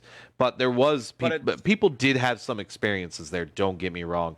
Oh, Josh said it got hit by a tornado recently. That sucks. But I mean, I was trying. Like, I had a police baton, and I was running, or I was walking down, hitting every jail cell door, and saying like a roll call or something like that. You know, doing what jailers do and everything. I was trying to reenact as much as I could, and I was like, tonight's the night. Tonight is the night. And I was like, something's gonna happen. And I didn't get nothing. Well, I said that. Oh yeah. So while we were at Mansfield, I heard I said something about like make a noise and I'll come to your cell. No, I said I'll send the girls up to your cell. Nothing. I said, okay, maybe you want me in your cell then. I said, make a noise and I'll come to your cell. Well, bam! So I head off. I'm a man of my word. So I'm like, all right, I'm like, you guys stay here. I'm going to go by myself and try to find where this noise came from. When I did, Jamie told these two, she said, something's going to happen to Brian tonight. And a few hours later, my legs get taken out from under me in the attic. That's next time I'll tell him. So He'll believe you next time. Mike said, advanced warning on Waverly: don't kick the balls down the floor. I've done that. I've seen a lot Brian, of videos of people didn't we doing go? We went to Waverly together, didn't we? No, I didn't get to make that trip. I was invited, but I didn't get to make it. Nick made it, and so did Wicked Beard. Yeah, from your group. Those two. Yep. It was not you that time that came with me. Yep. Sucker. It was so good. So why not kick the balls down the hallway? Yeah, why you can't not? Just tell us, right? Yeah. Well, for him, I mean, if he can't answer it, so I'm gonna answer it. He can answer it in the chat. We'll read his answer. But there's rumors, if you, especially the kids that were there and everything, you kick the balls down a dark hallway, you expect, and it kicks it back essentially. Well, So- that's what we want. Yeah, That's what we want to do that. That's what we're doing. That's what we're there for. Hey, But in the chat, yeah, it was awesome. But kick the balls. Moral of the story is kick the balls. when I was there, I had them put me in the body cooler. When I was there, I had them Me put too. me in the body cooler and leave me. And I'm like, see, that's why we're right here. Like, I want stuff like that. Yeah. Like, let's push the envelope a little bit and try to get something. Yeah, in places like that, it's not in I- private. Yeah. I got in a body cooler with Debo, Derek Mm. from. Oh God. So That- he was that- on the that is a bottom body man cooler, I and I was miss. on the top body cooler, and we laid in there together, and it was probably one of the coolest experiences. Other than we actually shut the doors when they had, because back when we went, they had the doors still on them. I don't know if they still do or not. Yeah, they don't have the doors on anymore. But our doors wouldn't open. It was like something was holding them shut. And we're just in the body cooler, and you felt it getting cold, and I was like, oh hell no. I turned my body around. I was like, trying to get When out. I was laying in there, we got a EVP of a male voice asking why. It just said why, like, why are you laying here? You're not dead, So that was kind of cool. Yeah. So Mike says his wife actually tripped over one and got mad, and it got mad, and doors started slamming down the third floor hallway. So she interacted with it, tripped over a wall, and then the door started slamming. And in there, Yeah. isn't there I want talk? that. I want that. Isn't there talk about doppelganger in there? There's a talk that you can run into your doppelganger when you're by yourself, and if you run into your doppelganger, you are going to die. You die. Yeah. Because that's the theory about doppelgangers. Ooh. James has them doppelganger. Doppelgoggles. Doppelgoggles. Drop a dupe a doppelgoggles. Yeah, James has had enough. Cut him off. Yeah. I had almost 3 beers. Is that Jack Daniels? Hard cola. Yeah. It's Jack Hard. Jack Hard Colas, guys. Be ready for it. And when he says Jack Hard Cola, he means a wine cooler. Yeah, wine cooler. Yeah. A fuzzy navel. There's people watching. Don't bully him. Yeah. Dear God. No, just kidding. So, how about what you got? Something else, Kevin? You want to? well, dive into some new stuff? Josh's question is pretty open, That's unfortunately. a very vague question. Yeah. So, what is your theory on the paranormal? So, Josh, if you're listening, do you think it's real or not real? Is what he's. Or if it is real, it's very open. Real. What a vague question. I will be right back. I have to go to the restroom. Sorry. Oh, that's unfortunate. Sorry. Yeah, but So- I mean, yeah. Let's just see. Let's hear some answers you guys got there. We'll let Jamie. Yeah. I mean, I personally know it's real. There you go. Yeah. I mean, I speak to a lot of people who will tell me. You Me go personally, firsthand in the accounts. Yeah, I mean, I have a lot of sleepless nights when people won't leave me alone. Yep. All right, Brian. What do you think? They are talking to us. Like John Tenney's theory. I love John Tenney's theory. Oh yeah, John Tenney's theory is a very good. I talk about it a lot when I talk to people about the paranormal. Is what John Tenney said. Go ahead, tell. No, I don't. I was actually. So, What had happened was. all right. So, guys, you just got us. All right. So we're running this show. So there's like so when kind of like when you have a deja vu, you've got like that veil that there he is. So I'm telling you, right when I start talking every time. it's Brian took over. it's like It never fails to fail when Kevin leaves the stream. Discord shuts off. Well, Every fucking time. oh, Jesus Christ! You kidding me? Every time. Every time. Sorry, guys. We'll continue from where we were. so it's like another dimension. Maybe these spirits are there, but they're not really spirits. They're actually people, kind of like a deja vu. I personally had time is so good. We're overlapping. Yeah. Like when you see when you're at your grandparents' house and you see your grandma who's been gone for years cooking in the kitchen. Well, maybe maybe she really is, where our times are just kind of overlapping. Yeah. So you're going to the science kind of aspect thing where there's one dimension existing on one plane at the same, even though times don't line up, but the dimensions are all on one plane, and sometimes we get remnants of energy from one dimension to the third dimension or to the fifth dimension, whatever you may think. But that third dimension may be set back in 1950, where your grandma used to cook here every day, and you're just getting a little flash of that because the energy in the room is perfect amount for that, that kind of thing. Now, from a spiritual, religious standpoint, Tracy and I was very deep into the church, our church, and we were actually going to become officers and go into leadership in the church. So I had a pastor come up to me, which I thought was crazy for a Christian pastor to say, "I find what you do interesting." I was like, and they're like, "Wait a second." Right. This is supposed to be taboo, He said, "This is coming from a Christian preacher." He said, "How do we really know what heaven and hell is?" He said, "How do we not know that, these spirits that you're communicating with, that might be part of their heaven?" So, say, Post-Town School, okay? So some of the happiest moments of their life was at that school as a child, and then they had a favorite vacation home that their family went to every year. And that's where the spirit goes to. That's part of their heaven. So you got the school, the vacation home, And their family home. and then their family home that they grew up in. Okay, right. So it's not that they're stuck in that location, but it's just routine. Yeah, they go around to these different parts of their heaven, and we're able to get through that veil while they're at that location and communicate with them. Bingo. So that might be why they answer.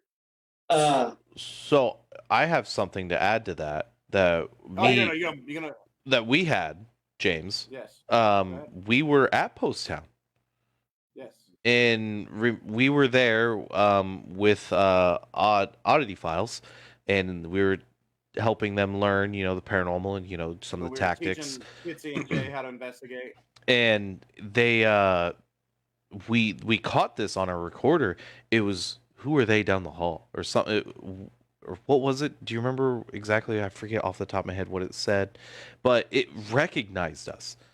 Yes. It was asking like, what Who are are these they? people? Who are these people Who- down the So it's hall? like I getting remember an saying answer. down the hall, and it was Yeah. like it saw us going, who are they? Like we had breached the veil, and they could see And us, we were the and we ghost, could and they see were them. asking us the question. Yeah. And Yes. so, Yep. so the dimension, the thin veil or whatever word you want to use for that, Right. is I was like, holy shit. Then I remember the multi-dimensional theory being brought up, and I was like, what if this is a thing, And I've always thought that could if be a you- possibility, like a very logical, but never proven, unfortunately, because Yeah. dimensional Yeah. theory is crazy. Brian, I don't know if you were at Post Town for this, but I was actually the one that, broke the book out of the vortex and brought it down the hallway. If you remember that. That was it was me. it in the library extension, but that was behind the. It was a soldier's or Yep, and it said never leave this room and everything like that, and something happens. We both ran down the hallway, and I turn and go, "Oh fuck!" Yep. I did it. I did something. I don't know what I did, but I think I just awoke in Post Town School. I don't know what Because just happened. with you and the Marines, you Yep, I was recognized reading and you knew what that was. I do remember that. I was with you. Yeah. Yep. Yeah. And it was something that was, the story lore behind it, that we were in the room that had the vortex, and that's just, we were just hearing from other people that investigated there, and something distracted us, and we kind of broke that veil, or maybe the spirit that was attached to it said it's time for me to go. If this thing leaves this room, I can leave. Yeah. And that's kind of how I took it to that way, and Yep. so we could have done something good. God, there's so many things that we've done that I forgot about. Like, you got my brain. I remember him for some reason. So Mike had an interesting comment. He said he actually had an EVP of a man asking him if he was alive, and Ooh. which Oh, is wow. interesting. That's The actually whole first fits the time- theory. Our spirits who are confused. A lot of times, especially if people die in a very traumatic way and very Yes. quickly, they get in this limbo where they don't necessarily understand what has happened and they are confused. Yep. Both can True. apply. Definitely both can apply. Yes, it could go either way. Because what if, with a crazy theory, that we're the ghost? What Well, if not we're necessarily right we're the now? ghosts, but like, we Or all what if we're appear. that We dimension? appear ghosts to one another. Right. Yeah. What if there's multiple people living in my home on different dimensions? So is Probably. a residual haunting just I think there's different that types. overlapping of time? I think is- there's I different believe there's types. different types. There's Yeah, I think there's haunting by different types. spirit, there's haunting by demonic, and there's residual energy. Oh, absolutely. There is a perfect storm that can cause a residual haunting that just repeats, and you can't break that. It just happens. You can't Yep. stop it. It's at that point in time of that year, that energy is strong enough to make itself seen. Mhm. We don't know what causes it. We don't know what does it. And like, I've used this theory in seminars and everything like that. There's no handbook on how Oh, to ghost hunt. There's Zach no came handbook. out with one. He There's came the out right with one. one. Zach came out Yeah. with one. Ghost hunting for dummies. Yeah. Are you serious? Of Ghost course hunting he for did. dummies. Of course he Absolutely did. do not follow that. You're hearing it here first. If you follow that, you are going to have greasy hair and wear really tight shirts. I don't know. We have a lot of people watching. You might have opened up a door, James. there may not be a handbook for ghost hunting, but there is a handbook for the dead. Just watch Beetlejuice. Oh, Yes, yeah. that's true. That's true. That is absolutely true. And Elisa, we are going to actually do a whole episode on time travel. I have dug up a bunch of unique stories and Oh gosh. 911 phone call tapes, videos. Mike provided one for us. He did, and that's what started diving me down the rabbit hole. So that's in the near future. That will be one of our shows we are going to catch, but I ain't going to do that show until I feel comfortable that we have enough information to do And you that guys show. are always Yeah. invited. If you guys yeah. hear about a topic we're doing and you And you're think like, "Oh, you I know wanna a do lot about it, you can just jump on in. No, we don't care. We don't care at all. We like to have fun. But I think it might be time to see one of Nuke's videos here. What do you guys Oh Let's yes, do it. I love these. think? I am ready. Oh for my this God. Video. Just keep in mind we will mute and switch over so you guys can watch it. Oh, you know, Chat, I want to say one thing. Mike does have a great question in there. Okay, what's that? Before we start, has Zach? Well, in general, let's take his name out of it. In general, has the TV hurt the field, the paranormal field? Yeah. Golf hurts. Yeah. Yes, absolutely has. Because you have everyday Joe Schmo going out there thrill seeking, opening up boxes, opening up tombs, opening up different graves, and unleashing stuff that Opening should stay portal. hidden. Yes, Yes. The inexperience is crazy. And if you open up something, you're going to get something you don't like. Play stupid games, win stupid prizes is my theory. Yep. Well, and then Agree. you get like these families and stuff that want help, or they say they need help because they have a unrealistic expectation because of what they've seen on TV. So that Everything- right there reminds me of a case that we had where they saw some stuff happen on TV, and they were just like, "Well, just like what's the word? Oh God, it's escaping me. Anger it, antagonize it. Provoke it. Yes, thank you. Sorry, I just forgot the word. A few beers in me, I just can't remember words. But they wanted us to provoke in their home, and I was like, no, Yeah, I don't care who you are. This is your home. I ain't doing that. By the way, we didn't need to provoke because we've had one of the clearest sounding EVPs 30 seconds going into this house. Well, no. This was a different one. I don't. Different one? Okay. Yeah, this is the one where the girl joined LPRS and then went to Vegas. We'll share with you guys that story afterwards. Yeah, we'll share that. That's a bonkers fucking story, but that kind of mentality leaks into everyone in what they think we should be doing, and it's not correct. It's not right, and it just shouldn't be done. And there's also just so much drama in this field, unfortunately, that you don't know. You don't know these people. You don't. I mean, oh my God. So. Let me throw. Go ahead. Let me throw another angle at you as to how TV has ruined the field. So we've done a couple public ghost hunts, where we host a ghost hunt and sell tickets to help raise money for the location. And these people come in and they see these TV shows and that's what they're expecting to experience. Well, you know what? Even though like Mansfield, Waverly, these crazy locations, you may go there and not experience anything. Same with the Missouri State Penitentiary I didn't experience much. Yeah. But see, they don't understand that these locations that these people film at, they're there for a week or 2 weeks. Pumping it full of EMF with EMF freaking generators. They're doing everything. They're doing everything possible because they have the funds. They have the money. And they get 3 EVPs or they get 4 shadows. Yeah, out of the whole week or 2 weeks they're there, and you're coming here for one night, 8 hours. Yeah, and you're expecting, and we tell them that right out of the gate. We're like, look, you may not experience anything. This is just how it goes. And so, fishing on here, you may cast out your line, and your bobber may get some bites. Oh, God damn it! One's gonna snack on there. Oh, he knows. Hey, we've heard it over the years. We both said it over the years. It's one of our favorite things. And I start seminars with that. He does. Brian tells that to everybody. Anybody. He does. Your goddamn fishing story. I literally. We have public life. So I don't know if this happens around you guys a lot, but we have public libraries that book us to do seminars. So we go into these public county libraries, and we do these paranormal seminars. Yes, it's more around Halloween time frame leading up to that. Right. But literally, that's the first thing I lead off with, so I'm not letting them down. So Yeah. then, you know, like just like paranormal, you know, we could be sitting in this room right now, and a whole ceiling light will fall out, and it could be paranormal. We don't know. Right. But I Yeah. also want to add that I mean, not all the TV has been bad. There has been some No. bright spots. There has been some innovation done, and Yeah.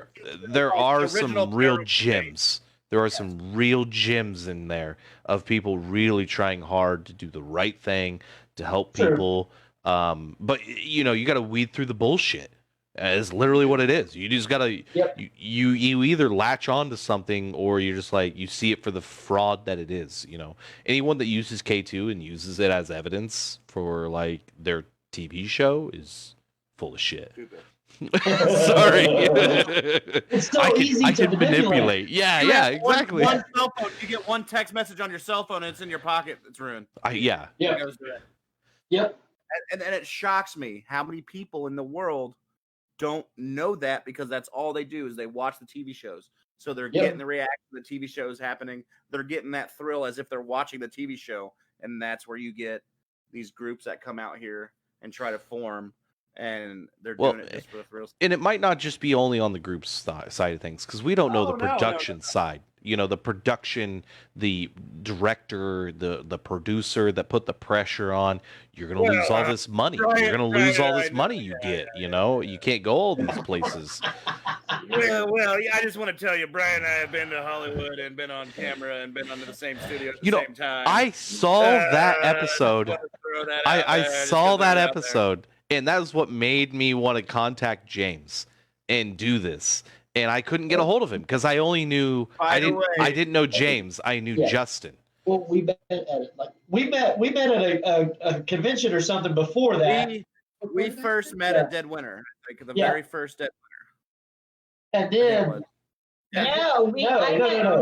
It was Scarefest. Scarefest, yes. Because you were dressed as the baby in the diaper. Yeah, my very first year as the babies when I met you. Put such a bad rep on us. He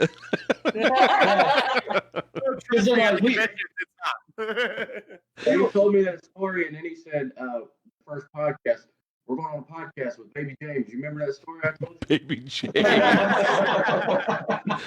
Yeah, I go around all the other tables. You're part of what? WPRS? Man, a guy in a baby suit? Yeah. No. It still holds true. It still holds true to this day. Everybody remembers that dang baby. Was Dead Winter in Kentucky? I believe so. Yeah. It was. London, Kentucky. Yes. London, Kentucky. Yes. Yes, that's where it was. It was in London. That's where I had to play mom mode so we didn't get kicked out of the hotel. Where James and Brian and all them were trying to Pete Rose slide on the treadmills at midnight. We went there for Scarefest. I can't even deny it. Like literally, that happened. I had to make him go to bed. We went there for Scarefest a couple years ago and fit a keg in a suitcase and brought it on up. Oh my god! And we tapped that thing in a weekend. It was a hell of a time. I'll tell you guys, I had him convinced that Well, when no. they got to the hotel, I'm like, dude, there's a security guy here checking all the bags. They don't want any kegs with them. So it was like Operation Sneak the Keg in. They like ran this thing in. Well, Like, to be fair, the Vegas shooting had recently happened. You know, that horrible story that happened. Hey, she was there. Oh God. She was there when it happened. And that was right after the Mandalay Bay. Everything. Well, wow, I'm so glad you're here with us. Yeah, absolutely. Absolutely. That's a scary situation. Yeah. Yeah. It was a scary situation. I wouldn't want to be in again. And I've had people shoot at me. Yeah. And, and they did that on purpose. Yeah. But that situation, no American should ever have to go through that. Nope. At all, ever. Unless you signed up for it. Yeah. Right. So I had one other thing before we start the video here. Yes. Do you guys have anything going on this year that you would want to talk about? Announce? My turn to pee. I'll be right back. Yeah, you're fine. Yeah, you want to bring up or anything like that going on?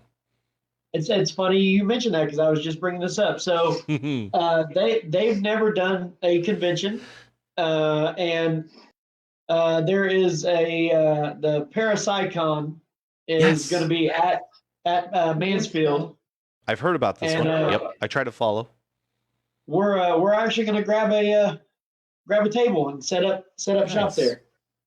Nice. So we've got that coming up, which is in May 22nd, 23rd. Go ahead. We got numerous investigations coming up. We're going back to Randolph, as we told you guys earlier. Going back there. We got the Gill House next Saturday in Galleon. Cool. We'll be there. Mansfield. We got Mansfield the 28th of March. And we're actually taking a group of friends with us Two of them that are not paranormal investigators. That's fun. We're gonna turn them loose on their own. See how they come out. Yeah. Oh, And then we got they'll follow along. Waverly, August 25th, and that's all we've got scheduled as up today. Well, if you need any fill-ins, you let us know for Waverly. Deal. Hey, I have not went. And if you do, you let me know. Don't let Kevin know because we're still not keeping. God damn it! Both of you are coming to Randolph, so you're definitely going there. Oh, I'm bringing a cigar. We're having a cigar, Brian. You're a cigar guy. I'm a cigar guy. We're having a cigar together. And a glass or two. I have rules. I'm on stream, Brian. I can't let my team know. We're located in Lafayette, Indiana. Wabash Paranormal is. I think you knew that already. Yeah. POV is located over in Ohio. I believe they're all around the Middletown area. We live like A block. from each other. Yeah, it sucks. I missed you guys when we were at Saddamsville Rectory. Oh, yes. Yes, I was there. And Yes, please. yeah, no, I was in a motel. Yeah. You were I was- napping. Yeah, I was sleeping during the day to investigate at night, like normal ghost hunters. That's when we had some crazy stuff happening with the door at that time. Yes, you guys did. Yeah. You guys did. I remember. Right in the middle of the day, middle of the Right in afternoon. the middle of the day. It was pretty cool. And we had the DVR set up. We did. And we got the door opening and shutting on itself. That was crazy. That was absolutely crazy. It's one of the coolest things. So that is where they are located.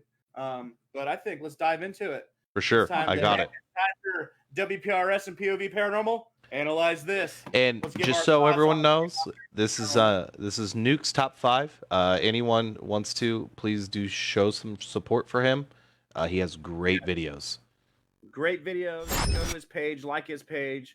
Tell him about us, that we do this for him and everything. Awesome. But I love his video qualities. They are amazing. Here we go.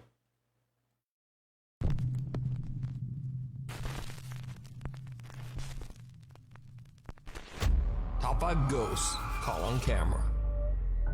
Meanwhile, on TikTok. TikTok user Chris has security cameras mounted all around his home. Late one night, the cameras capture a very bizarre incident here we go, in his TikTok. living room. So, Chris is at home hanging out with his friends when all of a sudden a phone starts ringing. Now, there's nothing weird about that, right? Well, trust me, it all gets very weird very fast. You can add mods if you want to, Hunter. Well, that looks cool as shit. Alright, what in code? I'm looking right at it, homie. What? 70. What? 74. No! No! What? No! What? That phone was just plugged in! It rang! That thing's not plugged in! So I answered it! What? Did you hear it? That's what that ringing was? What the f? Did you hear it? That was the phone! Yeah! What the f? It rang! That's not plugged in! I ripped this out of the wall! That ain't plugged in! Alex! Alex! You found this phone with us and it just rang on the wall! No, it didn't. Yes, it fucking did! She answered it! An old landline phone that Chris has on his wall starts ringing and his friend Julie picks it up. However, there's no one on the line, just static. But this is where things take a very bizarre turn. You see, Chris found this phone in an old abandoned school and simply hung the phone on his wall as some sort of retro decoration. This phone is not plugged in to anything. There's absolutely no phone service or even a cable attached to this ringing landline phone. After his video went viral on TikTok, Chris followed up with a new video explaining exactly where he found the creepy phone. So, backstory of how I got the phone. I was at an abandoned building exploring, and I was in the basement, and in the middle of the room, there was this phone on the wall. Perfect condition, worked and everything. So I ripped it out of the wall, ripped the cord off right off, brought it home so I could hang it up on my wall for decoration. Chris says that right after the strange ringing, he and his friends opened up the phone and looked for anything suspicious that could explain the scary event. Even possibly a speaker hidden inside the phone as a prank. But they found nothing out of the ordinary, just a standard old telephone. They had no explanation for the bizarre ringing. So now, fearing that the phone might be cursed, Chris decides to return it to the place he found it, which happens to be the abandoned Cooley High School in Detroit, Michigan. The school opened in 1928 and due to budget cuts was later closed in 2010. Over its nearly 100-year history, the school was believed to be extremely haunted. On his trip to return the phone to the school, Chris is joined by Julie, his friend who earlier picked up the ringing phone, and his buddy Nathan. Chris records their entire exploration of the old abandoned school. And as you might guess, it did not go well. Alright, so we're here at the school we got the phone from. I was trying to do live, but I don't have service in here. We have Nathan and the girl who answered the phone in the first place. Hey. It's been 7 days. You should be dead. I hope I am. You're actually probably going to die tonight. That's fine. Alright, so I know the basement is on this side. Basement. Ooh. Dude, what if the phone rings in the backpack? Dude, I would push you down the stairs. I would push you down the stairs. Oh. Yeah, this is the room. Right, what the is in here? And there was this hole right here. Right there, that's the cord. I ripped it out of the wall. Alright, so Julie, take the phone out of the backpack and put it on the wall. I don't want to touch it. You picked it up so you can touch it. Whatever ghosty is in it, I don't want it.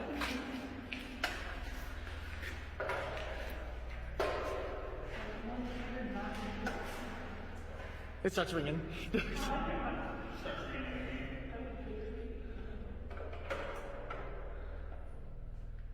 Alright, if there's any kind of ghost or whatever attached to this phone, make it ring again, brought it back. Yeah, What you wanted. we brought it back.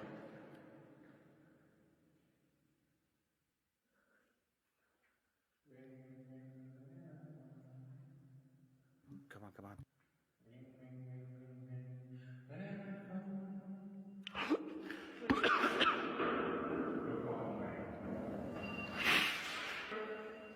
Where's that coming from? That's not coming from the phone, bro. Is it? What are you?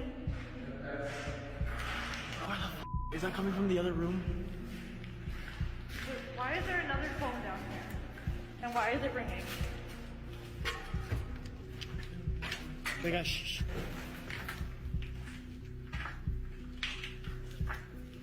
I hear nothing. I hear it. Was that crazy? I don't think so. Oh my god. Come on, let's leave. Let's leave. This is a Dude, yeah, no. We gotta check that out. No! Nathan. Why not? Dude, no, because this is how you die in movies. No.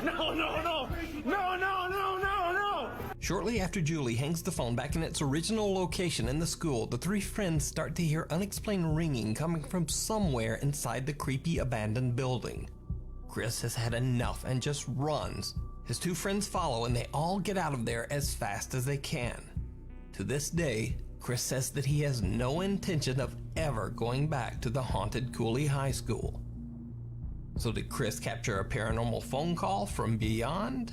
Or is it all just an elaborate hoax? You decide. TikTok.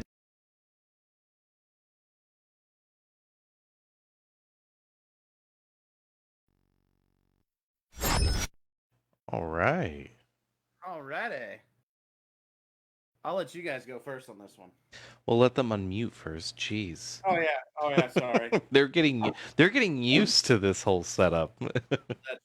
That was crazy. I told Brian, I said they're gonna put that phone on the wall and it's gonna ring. All right, so here's the thing. So all right, let's hear what you think first. I used to work for AT&T, and I worked for Cincinnati Bell. Yep. So copper wires, you've got a tip side and a ring side. So in order to get dial tone for that phone to ring, I mean, first of all, it's got to be plugged up, and not by like electricity. It has to have a phone jack. So yeah, and there is voltage that goes through the phone lines. It's a very low voltage, but it's kind of like a gag lighter. You know what I mean? When you get that, ooh, yep. That's about all you're going to get. Yeah. So it's not high. It's not going to hurt you. But if you've got an open across, if you've got any kind of fault in that wiring, it will not. You won't get a dial tone. You won't be able to. That phone won't ring. Mm-hmm. So all that together, and the fact that it wasn't even plugged up and it rang. That's true. That was pretty crazy. Yeah. Ringing manipulation is pretty common way of spirit trying to communicate. Even just saying, "Hey, I'm here," or "Hey, hi," that doesn't necessarily mean anything evil. Or someone in the room had a phone with a real ringtone on it. It's my fear. So, Kevin, what do you think, Kevin?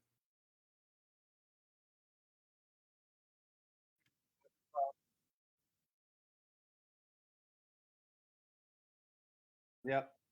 Exactly. Yep.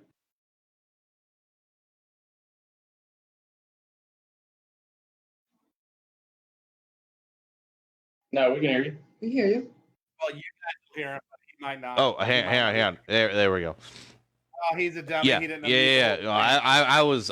So I think I'll start over. Sorry, everyone. I was actually trying to make it ring on my phone. So you're trying to. If the person right next to him had the ringer set, there was an 80s ringtone on my phone that could probably sound like that, but I couldn't get it to go off. So I think the person right next to him probably had the ringer go off. And I think that because TikTok pays money, I think you're trying to get famous. TikTok's just a newer platform that someone's just trying to get notice on.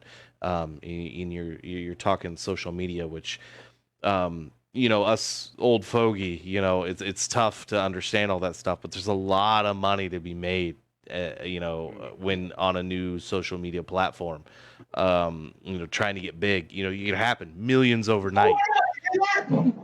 What? What the heck was that? We don't even have a phone. They don't even have a house phone, and there was a phone ringing. I did not hear a phone ring, but hey, make us millions, Brian. I'm all right with it. Have crazy shit happen. Sorry. No, exactly like it. You guys want to hear my take on it? Go ahead. Yeah. I'm going to burst your bubbles a little bit. I apologize. What the hell did I just do then? I'm just gonna burst a little bit. But with my background being designing haunted houses, you can buy a piece that generates enough electricity to make those phones ring for under $50. So is it battery powered? It is battery powered by a watch battery. Oh, very small. Wow. Yeah, very small. It'll look like the inners of a phone. Now, I like what they did when they took it off the wall, but for me being the skeptic I am, I need to see what's in that phone because I know those devices exist because I use them in the haunted house to make random phones ring. Well, not They only are- that, but when they took it off They the are- wall, you didn't zoom in on it from the original. Exactly. It was another video added onto it where he was like, "Look at the back of it. There's nothing there." Exactly. But the way they are triggered, the trigger mechanism is metal. So it has magnets on the inside of a little sensor. So when somebody on the haunt walks by, they have keys in their pocket. They have other things in their pocket. It senses that metal and triggers the ring. So and they were standing right next to it. And they were standing right next to it. So that's the first thing I immediately thought of. Okay. One of those devices, but that's me with my background. I do that because I know I design haunted houses, so I get that extra level of stuff to think about because I know how people try to fake it. Because literally, people come to a haunted house that we fake scare them at every year. So we have to do. It's a good perspective. It's a good perspective. So now later on in the video where the ringing was coming from around the corner down the hall, did somebody plant their phone in that location? Bingo. Or a fourth person. Because they ran out so fast we couldn't see it. Well, it's just too easy, unfortunately. Don't get me wrong. I'm not trying to say it didn't happen. Personally, I want that to be a thing. I want the paranormal to exist. We all do. But in this field, like Mike said, has TV ruined it? You get these situations where people think everything's paranormal, and you just got, let's bring us to the fence. Let's bring us to the other side of the fence, or meet in the middle here. There are problems in here that people exploit for money, and let's look at this logistically. Yep. And Kevin, you just said not everything's paranormal. You don't know how many times we have told people that. Not everything you hear is paranormal. But at 3:12 in the morning, the pipes of the wall start shaking. No, it's not pipes in the wall. It's spirits. Yeah, the spirits in the wall start making noise. Well, sir, that's when your heater kicks on in the winter. We have had that. We have legit had that residential case. And then the moment you tell them that there's a logical explanation for it, they're like, "Oh, no, it's ghost. Still ghost." Absolutely. We feel bad. Don't get me wrong. I'm recreating the same sound. Yeah, right now by turning your furnace on and off. We felt bad on that case. We felt bad on that case. Yeah, because you know what I mean, they wanted something to happen so badly. There was so much going on. Like, yeah. Here's your balloon and here's the pen. Popped it. It popped. Yeah. Popped all their it just. Yeah. Go ahead. Let's sit number 2. Let's hit me. Oh, yeah. They only get better after number 1. I will say I don't know if this is a continuation. We saw how I ended it. It was TikTok still, so they might do a little bit more. So we'll just see how it goes, and I'll stop it after I think they switch gears. We'll do that. Chat, we are at 196 comments. I want you guys to get us over 200 comments for this stream, and we have 22 shares. Let's double that right now. Let's roll. Thank you for everyone's support and stars and shares and everything. We appreciate it. Thank you. User Isaiah Castillo and his girlfriend Melissa are proud owners of a cute schnauzer named Haley. One night when Haley is alone in the couple's living room, this happens.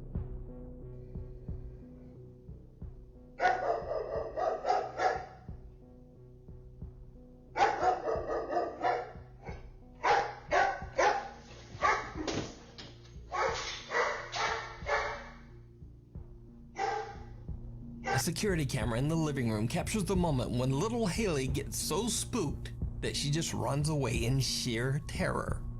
Now first, unexplainably, the dog starts to bark at something we can't see.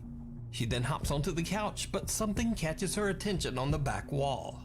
Suddenly, she vaults off the couch in an absolute panic, running so fast that she slides across the floor and crashes into the living room wall.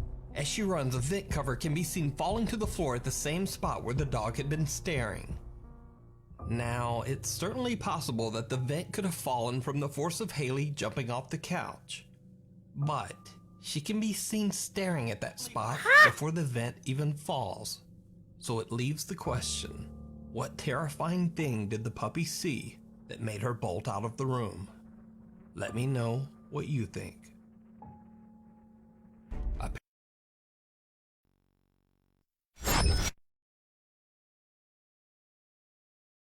All right. So that was a short one. That was, I think it was all together, to be honest. But since we're switching gears, just real quick on that. James, you're muted. I do that all the time. See, guys, it's not just you. I do it. For me, pets always have that sixth sense. And pets, they have always said pets can see good in people, pets can see bad in people, pets can read auras, pets can, they have that sense. So I absolutely believe pets can see ghosts. Hey, it has been scientifically proven that dogs. So there was a study where they had a dog owner, leave the house, and they had cameras set up. They left the house. The dog went to the door, and they get in their car. They go to the store. The dog goes and lays down.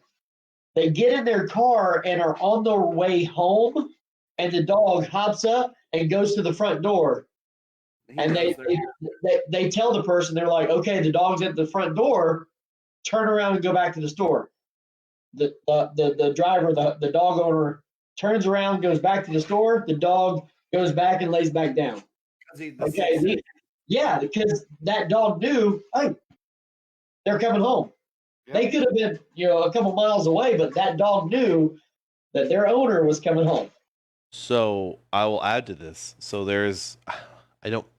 I might be wrong, but I remember a study that I read that dogs are trained that can hear a distinct sound of a muffler and remember it for miles away from their home.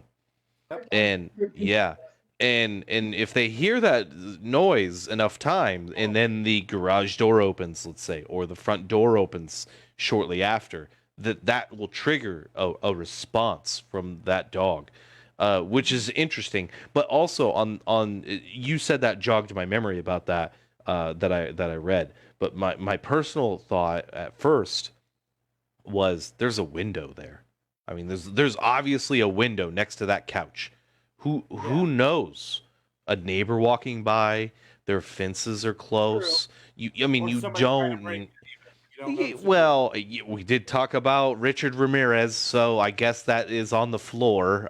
Someone could be breaking in. Speaking of doggos, that's a cute pup there. But yeah, no. Breaking in, the dog would be barking aggressively, not get scared and run away. Yeah, right. That dog. It just depends, Maybe that dog was going towards the door. You don't know. Maybe that was being aggressive at where the break of entry might have been. Yeah. That dog was terrified. So James, as a fellow hunter, I don't know all the dog breeds, but that dog reminded me of a breed that is either a hunting dog or like what do you know? What it looked like it was crossed with a poodle a little bit, but it was one of those like hound dogs. It had that beard, almost like not a cocker spaniel, but a schnauzer kind of. Schnauzer / Yorkie. Like a dog schnauzer. Yeah. So. With the vent falling, there's usually two screws that hold it in. What if one screw was gone, the other screw, and the furnace kicked on, and there was enough vibration to maybe I don't know. I don't know. That's There's a lot of speculation there, but it also comes back to what we were talking about earlier, and it kind of fell in. I didn't watch this video before, but it comes in when I was talking about frequency response. And different people hearing different frequencies and responding to them differently. Mm-hmm. Same thing with animals, and that's why they remember that frequency of that muffler. And like Kevin was saying, that's how it's all related. Is that way? It's just weird how it's all together. And then you get into the infrasounds where furnaces and other pieces of equipment emit that infrasound. So microwaves, everything. That's why somebody's like, "Oh, I stand in my kitchen next to my microwave and my fridge, but I feel a presence." Yeah. Are you feeling a presence, or are you just getting your head injected with microwaves and you're feeling dizzy? There's so many options. I sleep next to a 1980s alarm clock that's plugged in. And I don't know why I wake up with headaches. I think it's more nuclear radiation than anything I've ever seen. Alyssa has a good question. Well, a good idea is, maybe they're in an area where an earthquake, a mini quake, or something small, where an animal would have felt that, been more sensitive. And that could have knocked the vent off the wall too. Yeah. You just, that's not something where Nuke gave any information. Not that he would ever know that kind of information, but it's always a possibility. Yep. So I think with that we can move on. Let's roll the next one, because the next one's titled Paranormal Nightmare. I want in. Paranormal Nightmare. I want to get all up in this video. Paranormal Nightmare. Foreman brothers Josh and Rocky from the YouTube channel Paranormal Nightmare TV series were contacted by a woman named Linda who lives in Lancaster, Ohio. She says that ever since she moved into her house 3.5 years ago, the Foreman she's brothers. been experiencing terrifying paranormal activity. The home has a very dark past. The house was built in the year 1900 on land that had once been a Civil War encampment. In the 1920s, a man mysteriously died in the home after an unexplained fall down the stairs. Years later, in the 1950s, it was used as a funeral home. It is also said that in the 1970s, a man tragically took the life of his wife in the living room before ending his own life. With a history like that, it's not surprising that Linda has experienced everything from unexplained loud crashing and dragging sounds to the voices and cries from a little boy and girl. Her bed is shaken violently on many nights, and she says she has been touched and physically hit by something she cannot see. On occasion, she says that something has whispered her name in her ear. She has seen the apparition of a man in the basement, and one of the spirits in the home seems to be extremely violent and dangerous. I moved here 3.5 years ago, so it would have been about 2017. I've been poked. I've had bruises on my legs. I've been shoved down the stairs. This stairwell right here, I got pushed down this about a month ago. I was about halfway down and got shoved from the back. Now, taken on its own, Linda's claim that something tries to shove her down the stairs could simply be dismissed as random missteps or perhaps exaggeration. But she's not the first to experience strange activity in this home. The Foreman brothers contact the house's previous owner. There was a whole lot of activity, and let's just say that I kind of slipped down the stairs a couple times when I didn't lose my footing. I was pushed, for sure. Linda says that up in her attic bedroom, she often hears voices and whispering. One day she sets up a camera in her bedroom and actually catches some of the most terrifying EVPs you'll ever hear.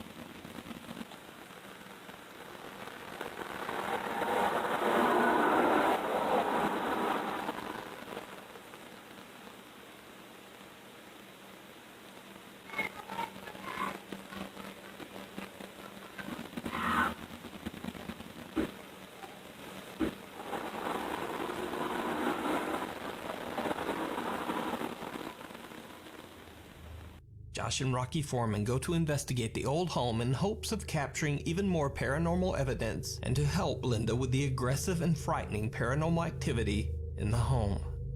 Throughout the investigation, Josh and Rocky hear and capture very bizarre sounds that they can't explain. Is there anyone in here with us? You just hear that? Mm-hmm. Something just moved right behind me. I think it just moved something.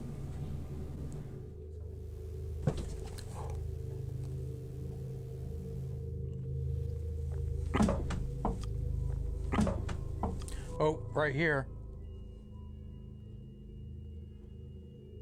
Loud banging right next to me. The two brothers capture the loud sounds of knocking and unexplained banging, but eventually things start to get a bit more physical. What? Hold on. Something just touched me. Where at? Right on my elbow. Felt like cobwebs just brushed up against me.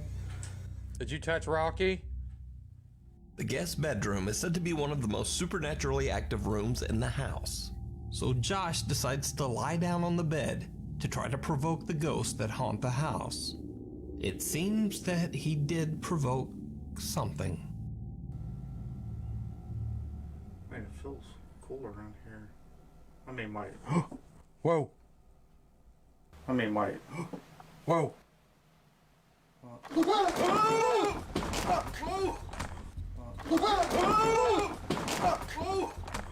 I seen something. Something just grabbed my foot. Just grabbed my leg.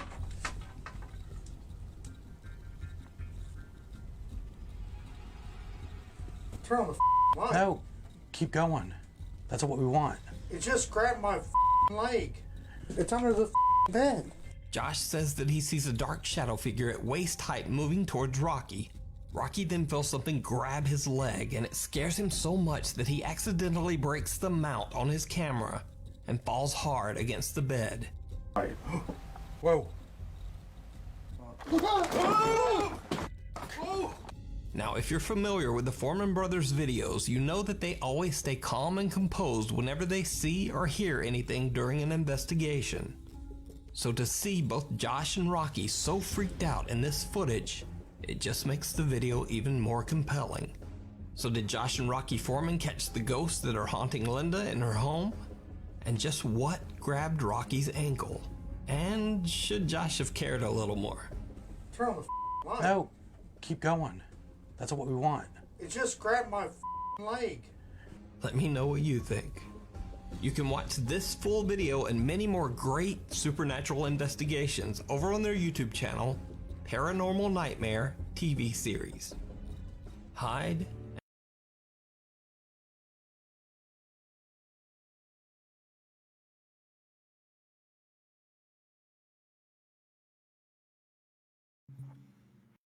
Ha! Yeah, everyone's like, unmute. Yeah, interesting. So, I mean, we all know the Foreman brothers. Yeah. I mean, I've had personal relationships with them. They're good guys. I Yeah. haven't worked with them much as far as investigating, except for a couple times. But they are kind of like along the basis of us. They like to go in depth on their skepticism and try to debunk everything. And that's something I see in his line. That's what we want to happen. That's Josh saying right there. Yep. It really is. And they do put on some good stuff there that they have, and they're around Indiana. They're local. They are definitely legit dudes for sure. They are. They're not going to do anything to jeopardize their credibility in the field. Oh, never would. Yeah. So well, you could tell. I don't know them. I am a but what I could tell instantly is when knocking happened, unfazed. Just their reaction. Unfazed. I mean, the cameraman might have panned over, and that's normal. That's to be expected. Yeah. That should happen. But the investigator just stood there and was like, yep. I mean, and that's someone who's heard it before. Who's investigated before. Not no tic-tac thrill seeker. Exactly. So write that down. So to start off, the EVPs of her of the LP it was and good. the screaming. It was good. They know Gwen is not her. Yeah, how do we know it wasn't her? She just walked downstairs. It's totally true. I thought it could have been her. I mean, we all know you get a Class A EVP of like 1 or 2 words. Very That's hard to get a whole fucking conversation. Right. And that clear, where you can distinctly make out the words. That was a whole Class A conversation. I mean, there was a couple little muttered parts, but you could hear. Yeah. So. It's one of those damn you don't, because of that being so clear. And maybe if this is the very first residual Class A EVP that was ever caught of a full traumatic incident that happened. Because you say the back and forth yelling could be a domestic thing, and then with the past history, somebody could have shot somebody in the house, and Yeah, that seems to be reacting and happening at all times. Go ahead, Brian. Seeing Josh and Rocky's reaction and knowing them personally, knowing that it's like, okay, so some shit was really going down in that house, which kind of validates the EVP, but I still have we all still had the initial questions was, well, she's in the house, but after going forward and seeing the stuff that the Foreman brothers encountered, it was like, oh, well, hey. Yeah, you're like, it could be something. Kara, one of our group members from Kansas, has a great thing here. At the beginning of the audio, it sounded like a car started. Then her yelling sounded like someone was involved in a car outside. Now, if you notice, there was 3 different steps that were taken there on enhancing the audio. So as that third one, yes, they really enhanced the background noise. Could that have caught the background noise of an argument taking place outside? Could have. That's an interesting look at it. A backfire of a car. Yep. And you never know. That could be the incident, and she's hearing it happen, thinking it's her house because she's had other things happen at her house. That's the thing that sucks about taking evidence from someone else, because it says this was captured by the homeowner. Right. So, nothing against them or anything. They are obviously seasoned investigators. Because you can't control what the homeowner, how they conduct their experiments. Yeah. That's the thing. That's the flat line of it. You can't control them when they approach you like that. This is what happened. Yeah. You don't know the conditions. You don't know what the weather was like. Was the humidity high? Was your barometric pressure fluctuating, and that's why you're getting weird readings? You never know. Yeah. Is there a car that backfires normally around there that the homeowner was aware of and knew the person was leaving soon? It could have been cold. They're warming up their car. You never know. It's that easy, That's it. I say on. Jeez, James, you just want to move on so fast. I don't want to move on. I'm just excited. Well, yeah. I had it already pulled up to show what a Class A EVP was. Ours. Are you gonna? Go ahead, show it.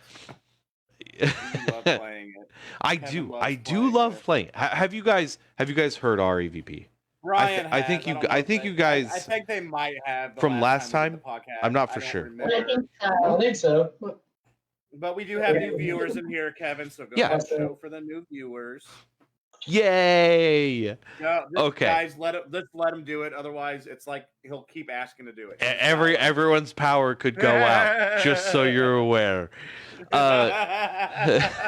So this is a home investigation. Very similar story.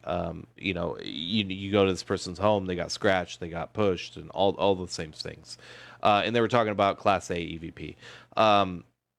I think this is a Class A EVP. I didn't hear any of this. I'm at this house. I'm the one asking the questions, and I did not audibly hear this. I only heard this after the fact. So when you hear it, you will think, oh, I heard that. No, I did not hear anything. Not until afterwards.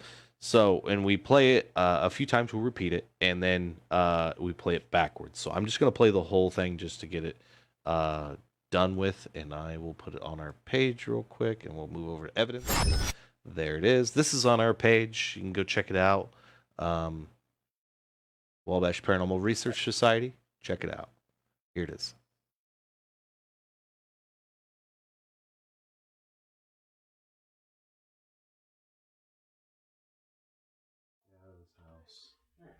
Welcome here. Get away. Watch the top to his head down. Get out of this house. Welcome here. Get away. Watch the top to his head down.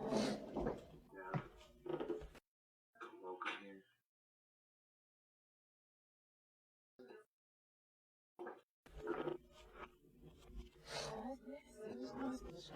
Get away. Hey, welcome. So that's right. Get away. Hey, welcome. So that's right. Now we're trying to debunk it.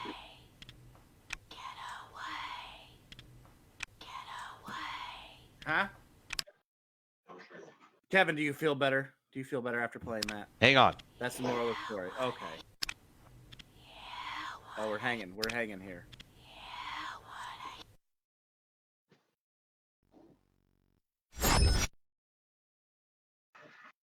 What are you doing, Kevin? Yes, I feel better. Yeah, I think we did hear that last time. Now I thought you guys did. It's very interesting. I would, we didn't have any video with that because, I mean, honestly, it was just us. I was doing a blessing in the house. Yeah, but that is more along the lines that what we would consider a class AVP, not a whole freaking conversation. Right. Essentially, like you said. But that's just my take on it. That's our opinion. I knew Josh wouldn't let it go if I didn't do it. You see already, Karen, 100%. Yeah, he wouldn't let it go. That's fine. But let's get this video kicking. Let's we're already over 2 hours. Let's keep it moving along here. Let's finish her up. If you guys need a break real quick, feel free to take one. We can wait. It's not a big deal. So, but I didn't hear anything, so we're gonna go. And see. Popular Spanish YouTuber and paranormal explorer Ricky Velasquez frequently does live streams while exploring allegedly haunted locations in Mexico. In his live stream, Ricky and his friends Nazi and Eliza are exploring a haunted house in Ciudad Guzman, Mexico that is said to be inhabited by the ghost of a little girl. But Ricky believes it's possible that this little girl spirit might not actually be a little girl at all, but something else. Something dark and sinister. When Ricky tries to provoke a reaction by asking the little girl ghost to play hide and seek with them, things quickly take a turn toward the very bizarre. Ahí estamos en el espejo. Estamos en la casa de la niña. Uy. ¿Qué fue ese ruido?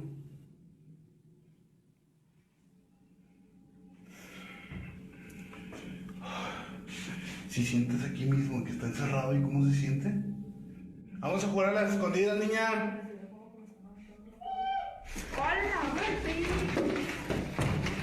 Ricky and his friends are gathered in the haunted building's restroom when they hear the unexplained moan of a child coming from somewhere inside the room with them. They quickly run out and into the hall. However, the hallway doesn't seem much safer. Niña. ¿Te acuerdas de mí?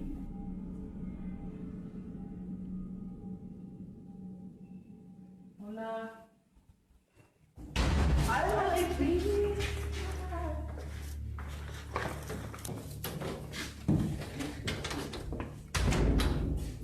The group is spooked when they hear a loud, unexplained bang. Now they run right back into the restroom.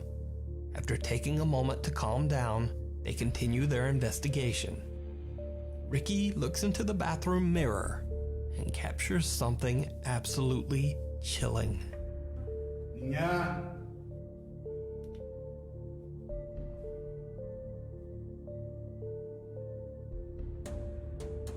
Niña.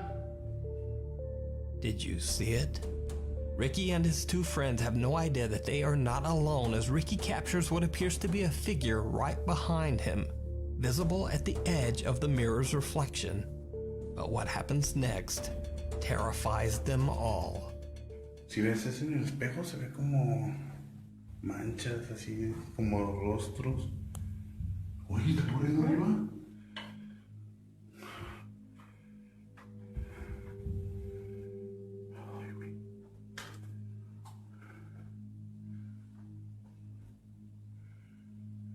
Oye, oye, ven, ven, ven, ven, ven, ven.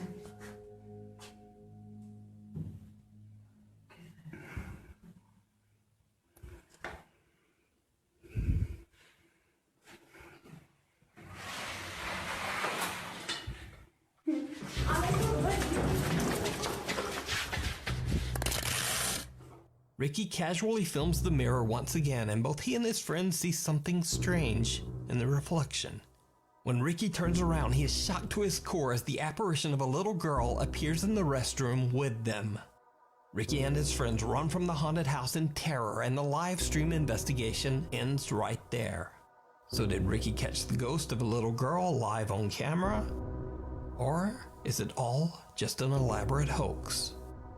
Again, it's up to you to decide. You can check out this paranormal investigation and all of Ricky's investigations over on his YouTube channel, Ricky Velasquez. Alone.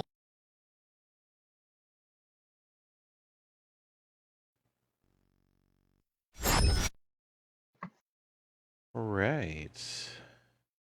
We call BS. 2 thumbs down, it looks like. Well, you are a guest, so feel free to go with it. All right. So, first off, well, I guess so. When you see her in the mirror, right as he's starting to pan, you can see her duck around the corner of the doorway, and then what can cast a shadow? A solid figure, right? Yep. That little girl, that person sitting there, her shadow was cast on the wall behind her. Yep. That was a solid figure. That's a person. Bullshit. Nice try. Fuck you. Go home. You're done.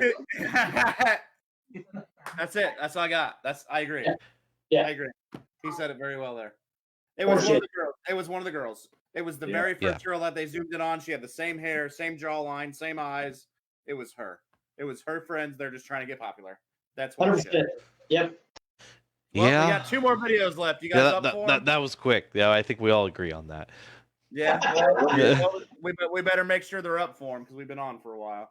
We got 2 more. Okay, just making sure. Making sure. I'm all up right, for them. switching over. I'm always up for them. Alone in the dark. Reddit user RUAmyC143 and her 17-year-old son have been experiencing terrifying paranormal activity after moving into their new home in Massachusetts. Amy doesn't know much about the history of the house other than that it was built in 1895, so one can only imagine the events that might have taken place in the house over the last 126 years. Amy says she has heard strange noises in the middle of the night, loud banging, the sound of locked doors somehow opening and closing, and the crash of what sounds like heavy objects falling on the floor. Their personal items mysteriously disappear, and strangest of all, their pets, 2 dogs and a cat, often exhibit very strange behavior. Mama, what's over there?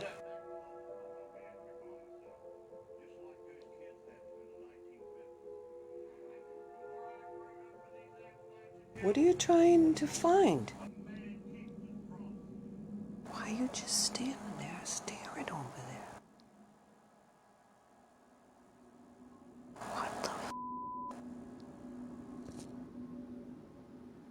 What the f*** is she trying to get? There's nothing there. The family cat has been staring at something that Amy can't see for 5 minutes before she finally decides to record it with her phone. Now, maybe the cat saw something, or maybe it was just in an odd mood. But now, this next video that the worried mother shared to her Reddit page is a little harder to explain.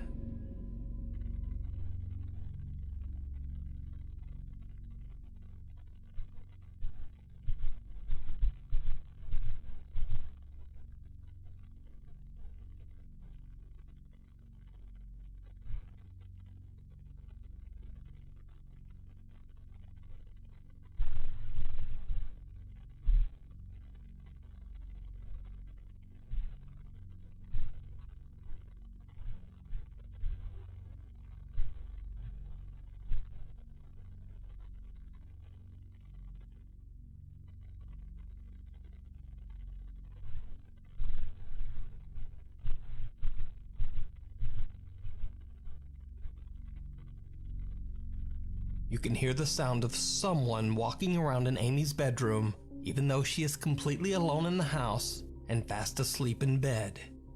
Amy caught this recording using a night vision camera that she set up in her bedroom. She has another camera set up just around the corner, filming the living room and hallway. Cut to another night, and this time the second camera captures something truly disturbing.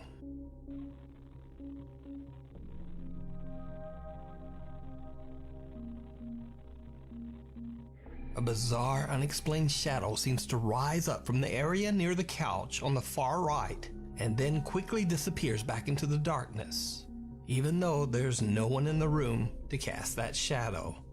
One night, Amy's son decides to spend the night at his girlfriend's place, leaving Amy all alone in the house again. As she sleeps, her security camera captures something downright chilling.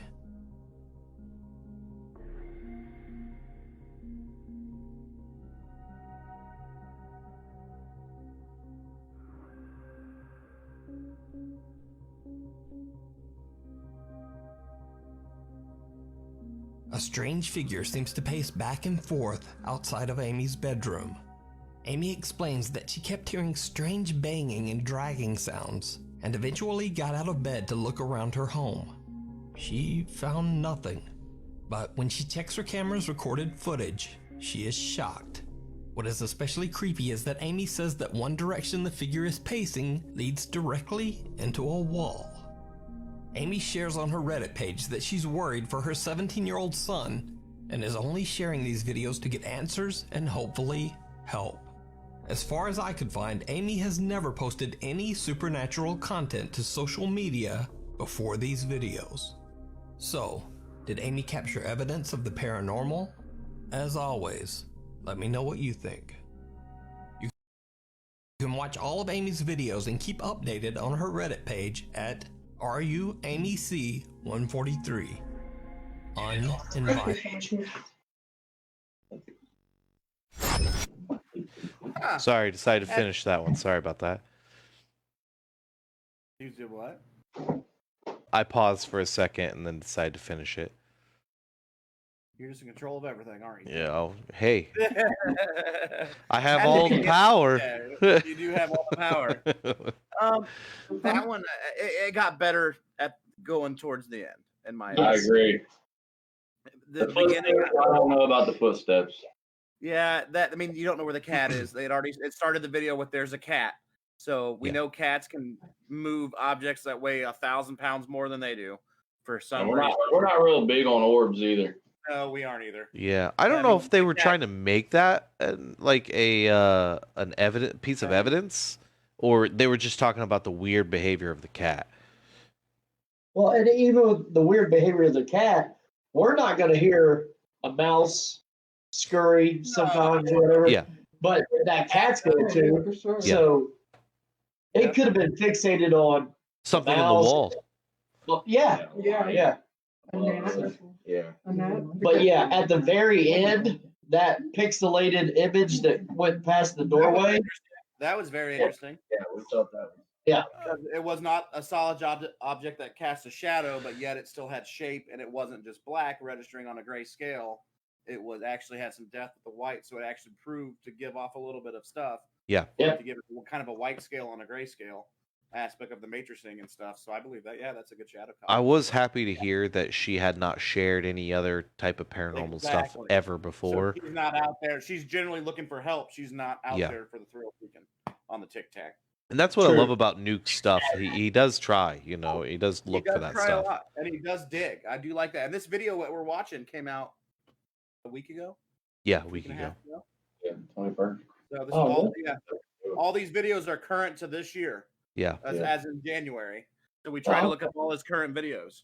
So I might do a month old one, but this one's actually his second most recent video. Yep. Well, buckle up. We got one more. Let's say we do it. Woo! All right. I'm ready. Popular Korean ghost hunt live streamer Michael from the YouTube channel Docha Michael explores an abandoned house that is said to be haunted.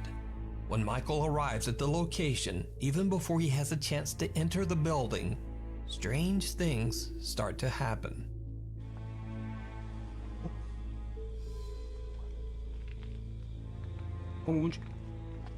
뭐야? 뭐야? 뭐야? 와. Wah! Wah! Wah! Tiene un cupichito. Tiene un cupichito.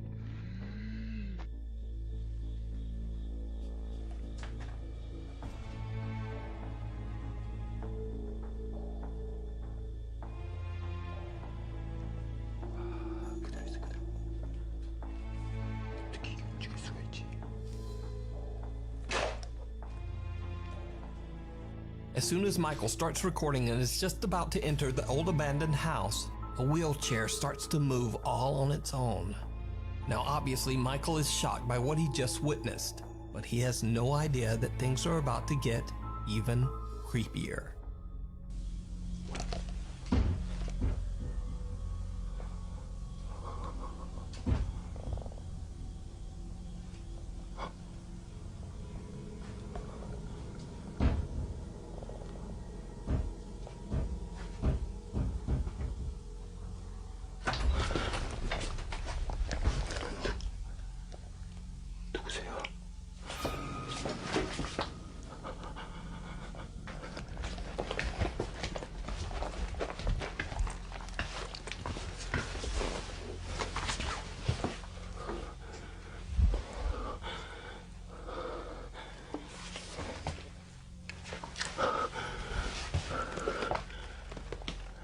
Something seems to pound on a door, catching Michael's attention. Then the door suddenly swings open on its own.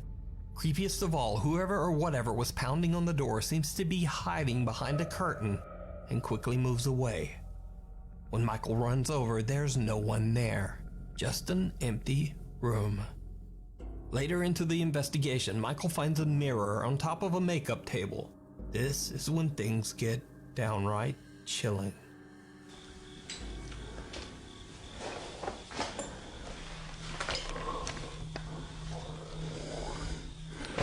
배에서 뭔 소리야 자꾸 나냐? 배에서 뭔 소리? 배에서 막 이상한 소리 난다. 와, 씨발 배에서 막 꼬락꼬락 소리 나. We know how this goes all too well.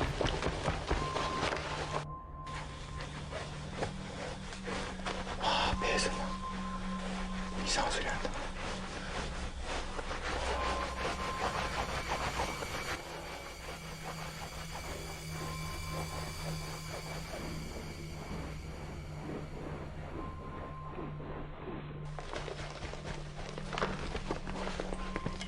배에서 막 꼬락꼬락 소리 나.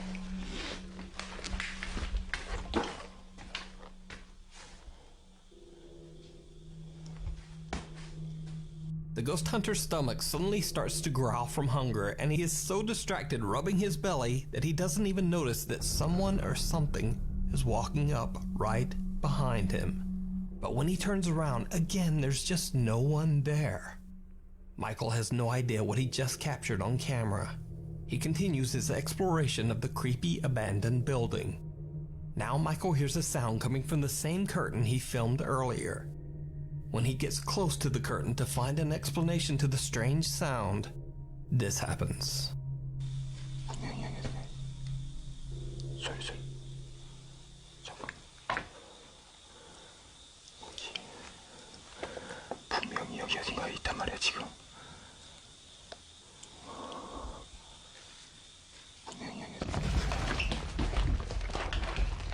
Something seems to punch at Michael through the curtains. Understandably, he is terrified by the strange attack and makes a run for it. So did Michael capture evidence of something paranormal on camera? Something trying to attack him? Or is it all just an elaborate hoax? You decide. You can check out this full investigation and many more creepy videos over on the YouTube channel, Docha Michael. Thanks so much for watching. For channel updates and random things, please follow me on Twitter here and also on Instagram over there.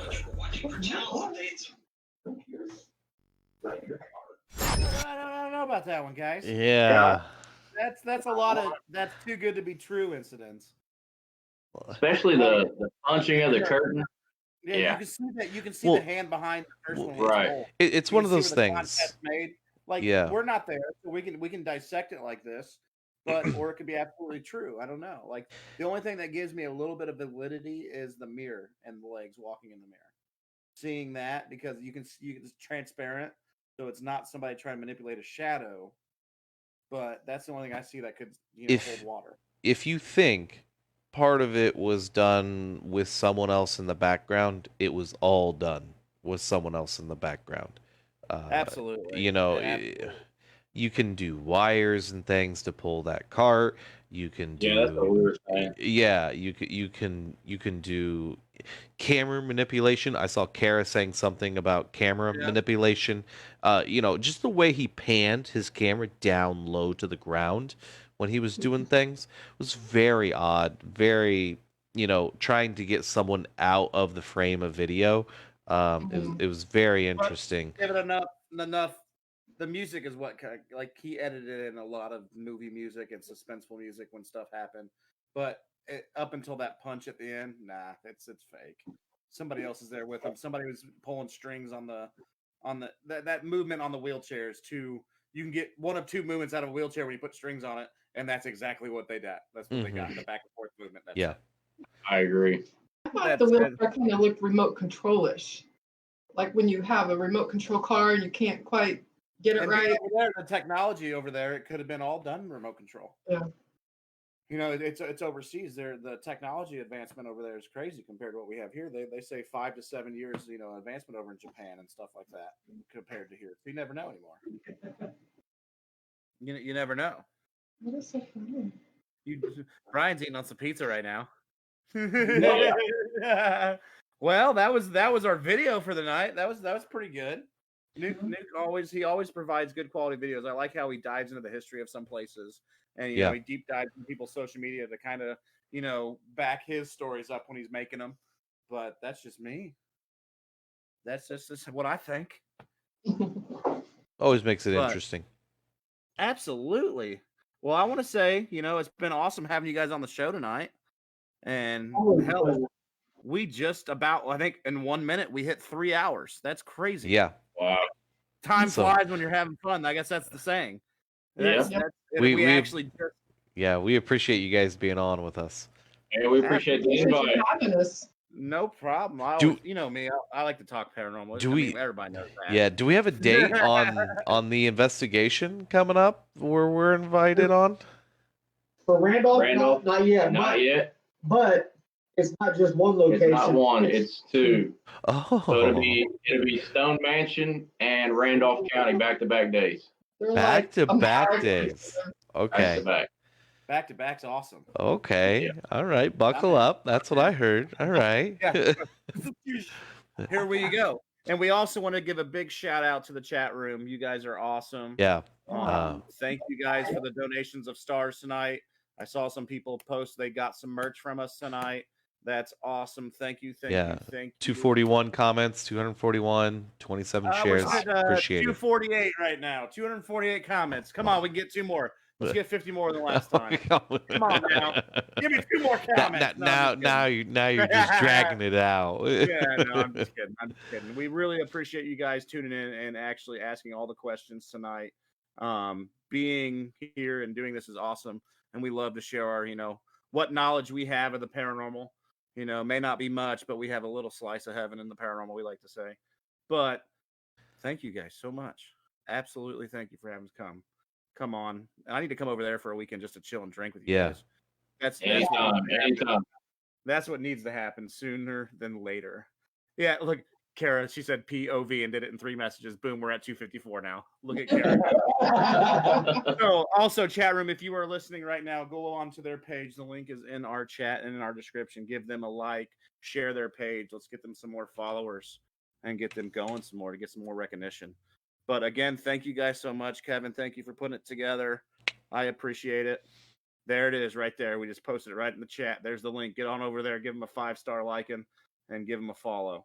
Thank you guys for having us on again. Yep. Absolutely. No problem. Well, you got anything else, Kev? Nope. Take it easy. It's been fun. It's a hell of a night. All right, guys. We'll see everybody later. See you, everyone. We'll you later. Yeah.